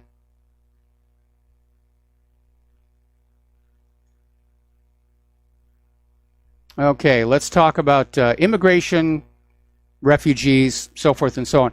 Apparently, hundreds of teens identified as Somali refugees rampaged through the Valley Fair amusement park in Shakopee, Minnesota. It was the first night of the Valley Scare activities. As you know, we're coming up on Halloween here. And police said the number of individuals running through the park increased substantially, was difficult to control. They were attacking people and terrorizing the kids. And ultimately, they had to shut the entire park down early. Now, police describe these Somalis as fighting, terrorizing children, pushing children, knocking over the Halloween props. And one victim said, the media doesn't want this out because there are 3 Muslims running for office. Over in Great Britain, there is now a 3rd monkeypox case. Apparently, a medical professional who treated the 2nd patient before the diagnosis was made that it was monkeypox has come down with the illness. And that is a nasty, nasty disease. Didn't see that in Great Britain before. All those refugees came walking on in here. Getting on back to Mexico, Mexican state and federal authorities literally took control of Acapulco's entire police force after suspicions arose that criminal groups had infiltrated the department. So, okay. Now, here's a happy ending to a story. This has to do with a lady, Tammy Hedges.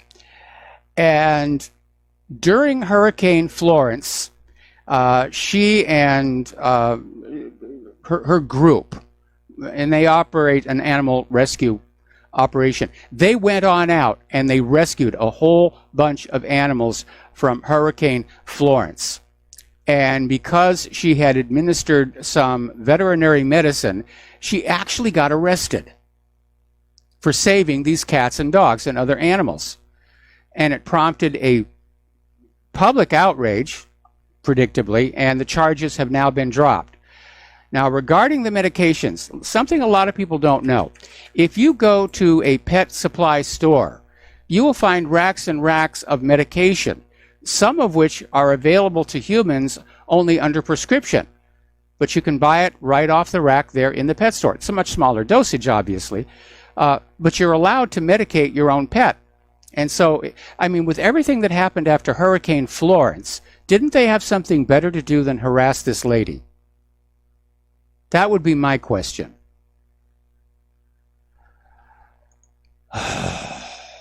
Okay.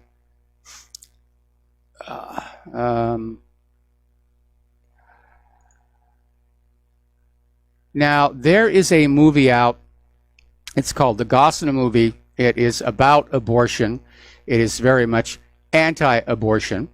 And they're taking it around and they're screening it. And they were scheduled to screen their movie in the Hyatt Hotel in Austin, Texas. The problem was the screening was due to take place at the same time as a Planned Parenthood $400 a plate gala dinner headlined by Cecil Richards, the organization's former CEO. And apparently Planned Parenthood put pressure on the Hyatt Hotel, who canceled the screening of the Gossamer movie, citing security reasons.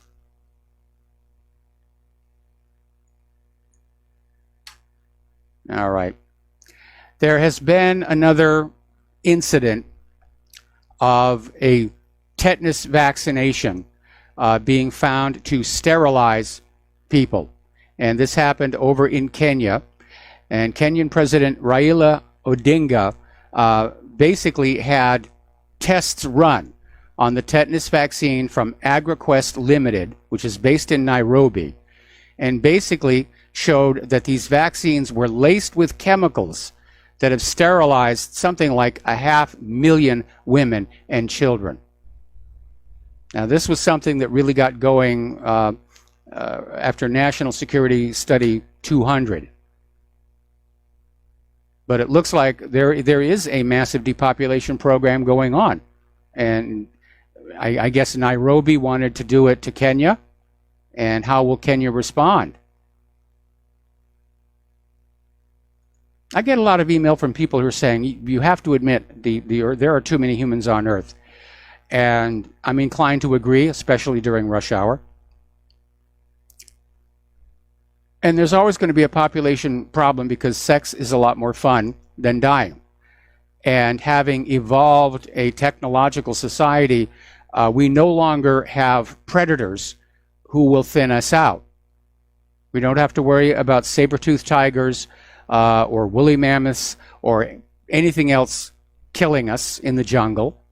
The diseases that used to keep our population down have basically come under control. So, yeah, it is an issue. The problem I have, though, is that those who favor population control want to be in charge of it all, and they want the population that is being controlled not to have any say in the matter, like these women in Kenya who probably didn't know what was in that tetanus vaccine and certainly never gave their permission. I know there's a lot of people who'd be perfectly okay with saying, yeah, I don't want to bring a child into this world. You know, I'll have a vasectomy or a tubal ligation. You know, I'm perfectly okay with that. But let it be up to them. And you can have an ad campaign showing how bad things are and saying, do you really want to bring a child into this world? And just, you know, approach the problem that way. But don't be sneaky about it. My stock answer for anybody saying that the human population has to be reduced is, go ahead. There's a tall building right over there. Just jump off and try to hit a banker on the way down. Let's see. Over in the Democratic Republic of the Congo, they are starting to express serious concern about this Ebola outbreak. And it first appeared in August. It's already one of the worst in history, the 7th worst to be precise. And according to World Health Organization Deputy Director General for Emergency Preparedness and Response, Peter Salama, it could spiral out of control because it's a conflict zone. People are moving around a lot. And they are hard to track. They can't tell who's infected, where they're going. Now, there's another little article over here. And I think this is right on board. This is from Natural News. And it's saying that transgender surgery is rooted in the idea that doctors can cure mental illness by permanently maiming patients. Now, I'm hesitating on that term mental illness because of the growing possibility that a lot of people, especially young people, who think they're transgender have just been talked into it by this liberal idea that there's no such thing as a biological male or a biological female. In any event, I would advise people to not undergo any kind of surgery for purely cosmetic or political reasons. Remember that Johns Hopkins study that came on out that said medical errors are the 3rd leading cause of death after cancer and heart disease. Now, you're not going to deliberately do something that increases your risk to cancer. You're not going to deliberately do something that increases your risk of heart disease. Why deliberately do something that increases your risk of having a medical mistake done on you, especially for something that's for appearances only? And basically, I find this a sign of the decadence of our current society, that this sort of thing is going on here. Continuing on the theme of political correctness, over in, let's see, well, I don't have where this was, but basically this came out of the BBC. And over in Great Britain, there was a billboard poster bearing the Google definition of the word woman. And Kelly J. Keane Minshall told the BBC in an interview she paid £700 to have the billboard say women, comma, women, comma, or woman, women, comma, noun, adult, human, female. That was put up. But then this LGBT activist complained, saying that this represented a hate campaign, a hate group. And the billboard got taken down.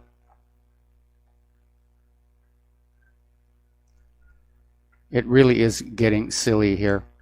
Pay Apparently over in Point St. Lucie, Florida, there was a teacher, Dianne Feinstein. She was hired by the Westgate K-8 school, and she's apparently been fired for refusing to give a 50% grade to students who didn't turn in any of their homework. That's kind of like workers that don't show up for work demanding half of their paychecks anyway. And it's another reminder of what a joke our education system has become. Now, apparently, when this teacher was hired, she was never told that the school has a no-zero policy because we don't want to harm their self-esteem. And she lost her job over it. I hope she sues. You know, school should be about achievement, where those who are excelling at their studies or their athletics should be recognized for that. And yes, the kids who aren't studying as hard and they're not doing as well, they may feel bad that they're not getting the good grades, but wouldn't that motivate a choice for them to do better? If you have a school system that says you can sit here and do nothing and you'll still get a passing grade, what are the kids going to do? What are they going to do? All right, we're going to take another break for commercials. We got a caller waiting on the line, and we'll be right back. And aloha, America. Welcome back to the show here, and the Kaonohi is continuing. They're going to fight this right down to the wire. And it's still not known if Christine Ford is going to show up tomorrow. And there's going to be some last-ditch effort by the Democrats to wreck this or derail it or get it called off. They're not going to give up. I mean, when you have Mazie Hirono out there screaming about how Kavanaugh doesn't deserve due process, just the accusation is enough to condemn him. Like I said, Salem witch trials all over again. McCarthyism all over again. All right, we're going to take a phone call now from Glenn in Philadelphia. Aloha, Glenn. Welcome to the show. What's on your mind? Hi, Mike. You were talking about world population, and one of my favorite references for the numbers on this, if you were run a search engine search on the term world population events time unit, it will take you to a chart from the U.S. Census Bureau that shows births and deaths according to time units, year, month, day, etc. Well, that chart shows that approximately on a daily basis, in every minute of every day, 104 people die. Yes. And there are 1,440 minutes in a day. That's approximately 150,000 human beings dying every day. But that number is vastly offset by the 350,000 babies who are born every day, making for a net natural increase of 200,000 hungry new mouths to feed every time the sun rises and sets. And these numbers are kind of hard to comprehend. But when you talk about the world being crowded or traffic and stuff like that, the vast majority of Earth's landmass is not populated by human beings. Human beings, being made mostly of water, tend to congregate along the shores of oceans and seas and along freshwater inland waterways. So we live, near the ocean or near rivers and lakes and things like that. And so if we were to want to spread out a little more, actually, we really could. Some people I've written on this sort of thing talk about, Earth and biomass and the number of people, how the Earth could easily sustain 12 billion people. And the numbers are expected at some point to naturally plateau off eventually at some point in the future. I'm thinking mostly what I read is around 12 to 15 billion.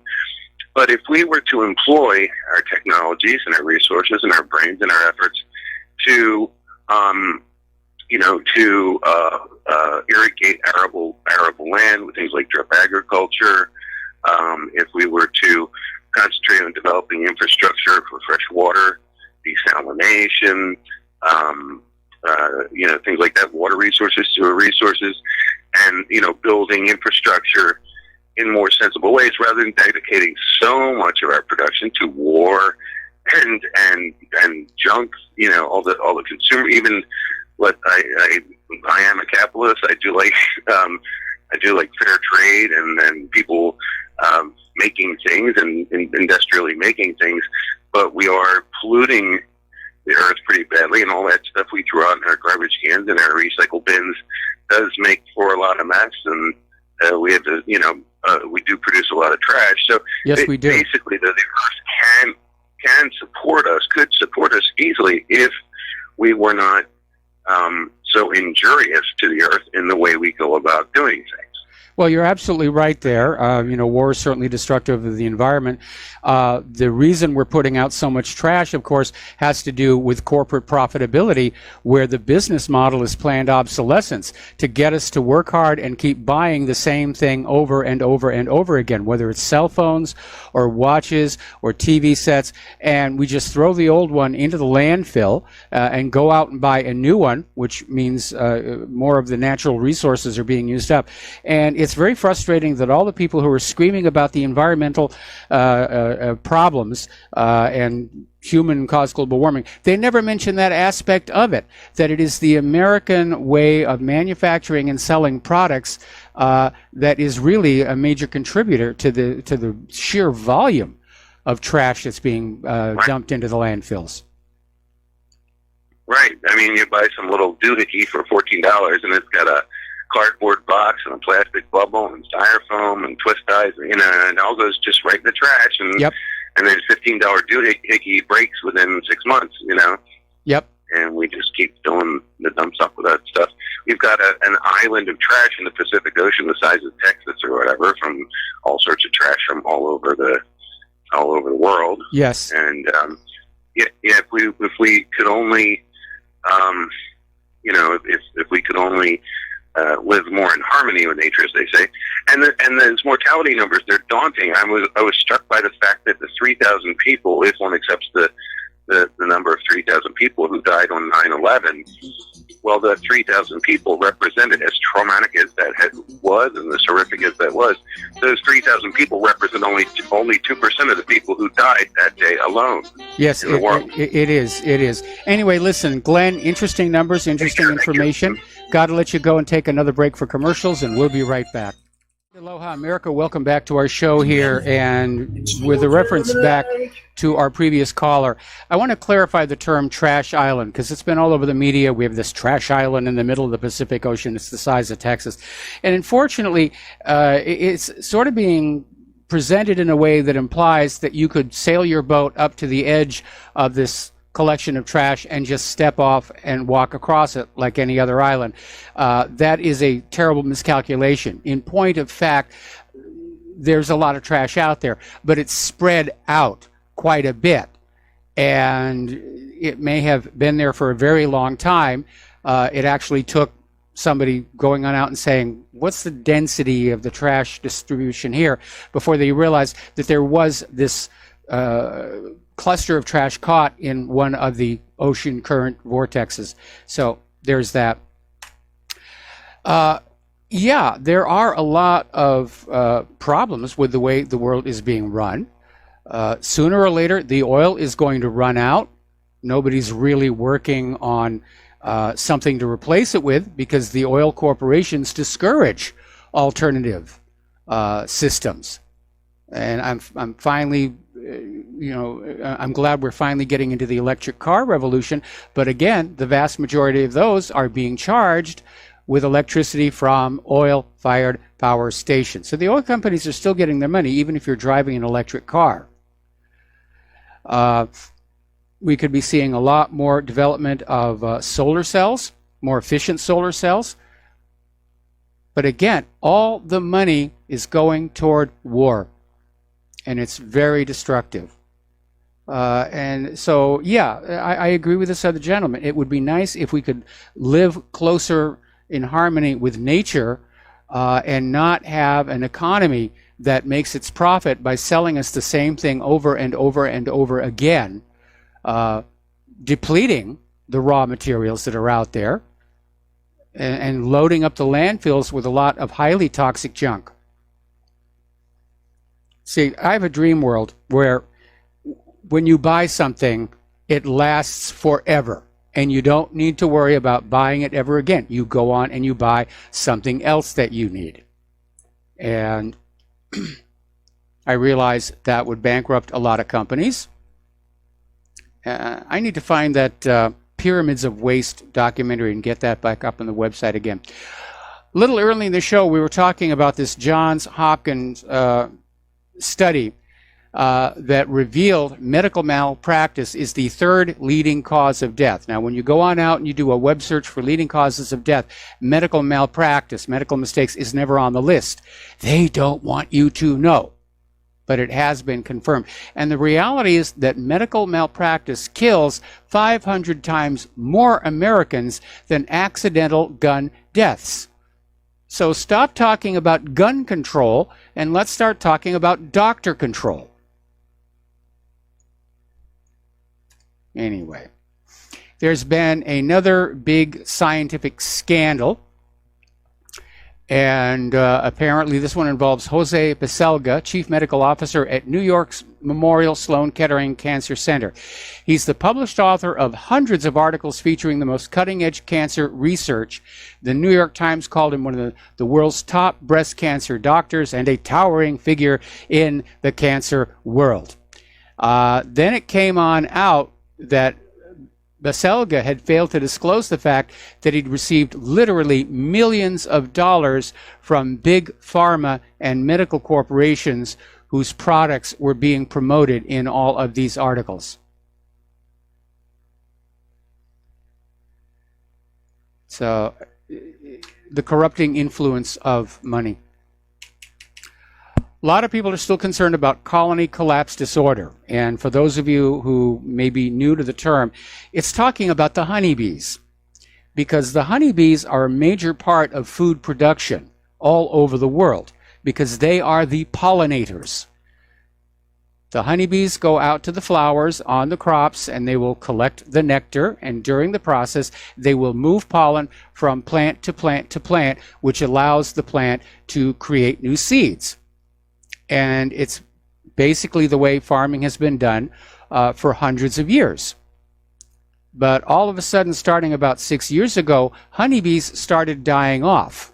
And fingers were being pointed all over the place. A lot of people tried to blame cell phone towers, except that cell phone towers had been around long before colony collapse disorder. There was an article in Nature magazine that indicated GMO pollen was harmful to benign insect species. Then the counter accusation was that it was a mite that was infecting the bees. Then it was the nicotinoid pesticides, and they may all be culpable. But the latest research is basically showing that glyphosate, which is supposed to be innocuous to animals, actually disrupts the gut microbiota, and they've known that's true for us humans. This stuff is not innocuous to us. It harms our digestive tract, and it harms the digestive tract of honeybees. And again, glyphosate is this horrible, horrible chemical. It's a probable carcinogen. And exposing bees to glyphosate alters the bee gut community and increases susceptibility to infection by opportunistic pathogens. So that is at least one of the major reasons for colony collapse disorder. And if the honeybees go away, if they go extinct, there's going to be a major problem for food production. I mean, can you imagine hiring people to pollinate the plants by hand? That would drive up food prices like you would not believe. There's already research at robotics companies to make a robot honeybee that will fly from plant to plant distributing the pollen. So that's another one of the major problems planet Earth is facing here. Over in West Virginia, they are basically going to go ahead and allow voting for the midterm elections on smartphones. And the reason being given is to make voting easier for members of the military deployed overseas who cannot get to a more traditional means of voting, like a desktop computer, or rather a polling place here.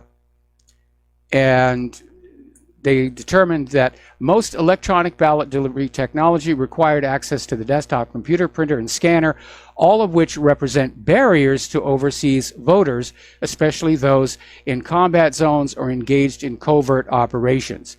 The problem is security experts are saying they don't know that the system is secure. It hasn't been around long enough to test it, to see if it might be hacked, that if it could be taken over. And in an age of just unbridled election fraud, that has to be a concern.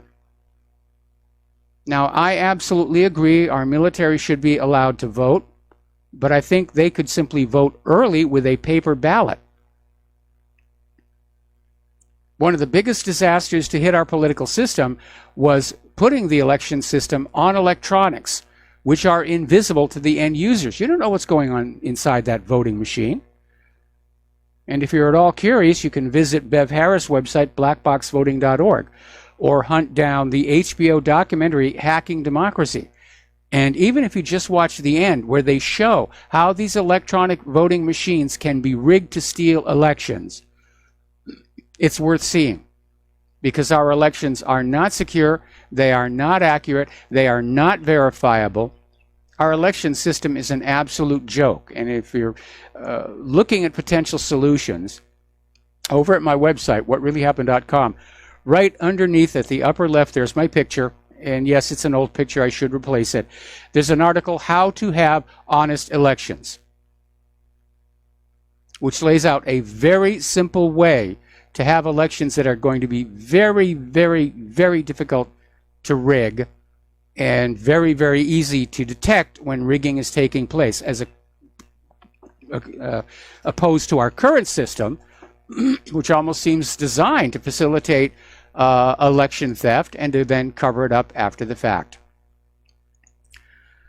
Now, as our corporate social media has basically decided they're going to be the arbiters of what goes on the internet for all Americans, there has been a lot of talk about, should the government intervene? Is there an antitrust action or anti-monopoly action? The Trump White House issued a statement they were going to look into it.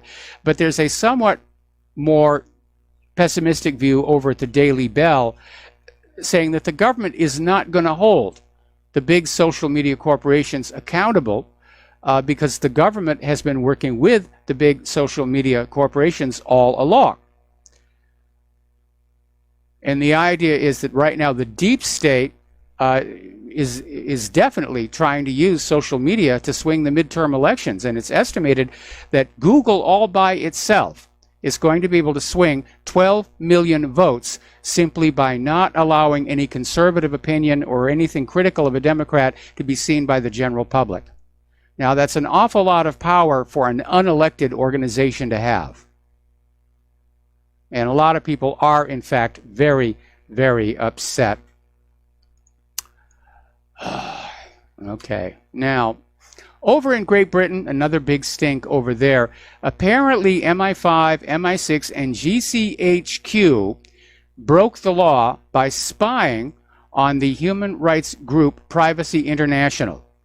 And the data was collected as part of two mass surveillance programs called Bulk Communications Data and Bulk Personal Data Sets. And the Investigatory Powers Tribunal said they shouldn't have done that. And they're saying they don't know why MI5 went in there in the first place, but the fact that it happened at all raises serious questions. And yes, it does. There needs to be a privacy pushback. You know, Europe is surging ahead on that. Some of the countries now have a right to be forgotten law, where you can go to some of these search engines and data collectors and simply say, I invoke my rights under the right to be forgotten. And they are required by law to delete all data they have on you from their systems. We don't have that in this country. If you close down and delete, for example, your Facebook page, your account won't be there anymore, but all the data they've collected on you, all the time that you used it, that's still there. and it's available for sale, mostly to marketing companies. Over at, speaking of Facebook, apparently there is a little bit of a kerfuffle between Mark Zuckerberg and the founders of Instagram. And apparently there's been growing tensions over the direction of the photo sharing app, and it's led to Kevin Systrom and Mike Krieger, who founded Instagram. They've been with the company since Instagram was acquired by Facebook in 2012. They're considering leaving. And apparently part of the problem was they were frustrated with Zuckerberg getting more and more involved on a day-to-day basis. So just coming on in to what was supposed to be their little turf.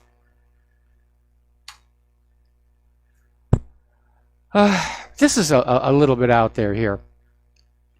Spotify is claiming to be able to create a heritage playlist of your music based on the results of the Ancestry DNA kit. And apparently people are already signing up for this. They're going to get their DNA genealogy, and then they're going to get music playlists that play to that, which means everyone's going to end up playing Africa by Toto. There's something you need to understand. Those test kits are not very accurate. And in a way, it's almost the biological equivalent of astrology, because these kits that claim to be able to say you're descended from certain famous individuals, no. Basically, more than a few generations back, and the DNA just becomes diffused. It's mixed in with too much other, and there's trace amounts that are of academic interest. And there's even one case where apparently one of these DNA tests that was owned by a liberal corporation was intentionally adding other people into your ethnic background to sell the idea that we're all multiracial, there's no such thing as a pure person, and so let's move forward with the one world government. And that was just basically dishonest. And there, of course, are concerns that these companies are saving the DNA, making it available to the government, making it available to corporations. And there's an interesting little aspect of the law a lot of people don't understand. If a corporation gets your DNA, and in your DNA they find something useful, of value, you don't get anything out of it. You're not allowed to copyright your DNA. There have been a couple of test cases along this line where somebody's DNA provided the aha for a new cure for a major disease, something that was going to be worth billions of dollars. And the person whose DNA it was said, I'd like a little bit of that. And the court said, absolutely not. Your DNA belongs to the corporation now. All right. Out here in Hawaii, they've reopened Hawaii Volcanoes National Park. They're offering 2 new tours, and they're basically selling the idea that if you have been to Hawaii Volcanoes National Park before, get ready for a shock. It's a dramatically different landscape. It's dramatically different Kilauea caldera. It now has a new 1,000 plus foot deep crater, which used to hold the lava lake. Unfortunately, throwing a little cold water on that, over the last couple of days, there has been a new flurry of earthquakes up at the summit. Now, nobody is saying it's going to erupt again. Basically, at this point, the idea is it's run out of lava. And if you go to see Volcanoes National Park, you will not see any lava, at least for a while. It's going to be years and years before lava starts showing up again. Claire and I were very lucky. When we went down there, there was lava flowing. I got video of it, and it was a lot of fun. But it's still worth seeing. It's still worth seeing. And in the absence of flowing lava, it's actually going to be safer, because you don't have that risk of just plunging through a thin crust into a flowing lava tube. We're going to take another break for commercials, and we're going to be back with the last segment of our program today. And aloha, America. Welcome back to our show. Last segment of our program today. And turning on over to the church pedophilia scandal, the Pope is trying to deal with it, but he's kind of thrashing around because he's got nothing to work with. It happened. And that the latest revelation out of Germany, it's a monstrous situation here. But the Pope is doing his best. He's out there saying that Catholics shouldn't be judgmental. It's all the fault of the devil, so forth and so on. Now he's come on out with a doozy. He's saying the Catholic Church should not be judged by modern standards over sexual abuse scandal. And then he refused to answer questions about these 3,700 children assaulted by German priests. Now, technically, the Pope is correct. At other times throughout history, attitudes about adult-child sex have been very, very different. In ancient Greece, it was considered quite acceptable. But the priests committing those acts today in Germany do not live in ancient Greece, and that's where his argument falls apart. And just because the Greeks did it doesn't necessarily mean it's a good thing. If the Greeks jumped off a bridge, would you feel obligated to do the same thing here? The Pope is actually starting to talk about ending the celibacy requirement for the priesthood. And I think it would be a good thing for a wide variety of reasons.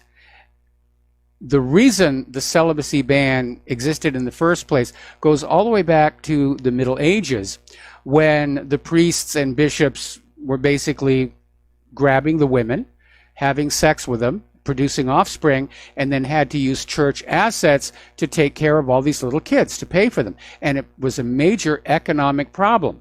And that was when the Catholic Church said, no more of this, you've got to be celibate, hands off the women, no more marriage, and that will be that. And it temporarily, so it did reduce the economic problem of having to care for a population of children who were brought into the world by the clergy. But this is today. And there are such things as birth control. And I think probably that a lot of this issue would go away if the church got rid of that celibacy requirement.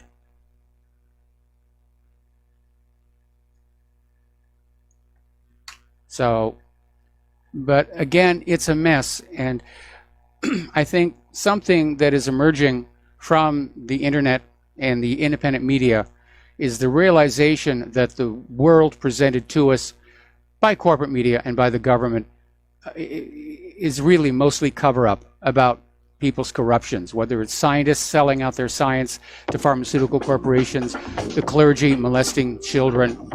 There's a lot of evil out there, and now we see it, and now we confront it. And on that note, I hear the music. It's time for Claire and I to get on out of here.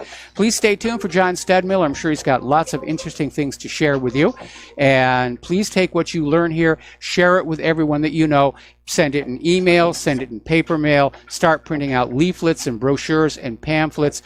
Don't bother with social media. It's being totally filtered. We need to go back to SneakerNet and get the word out, especially going into the midterms. The Democrats are trying to grab the Congress, and if they do, all the investigations that we have all been demanding go away. We'll be back tomorrow. Aloha, America.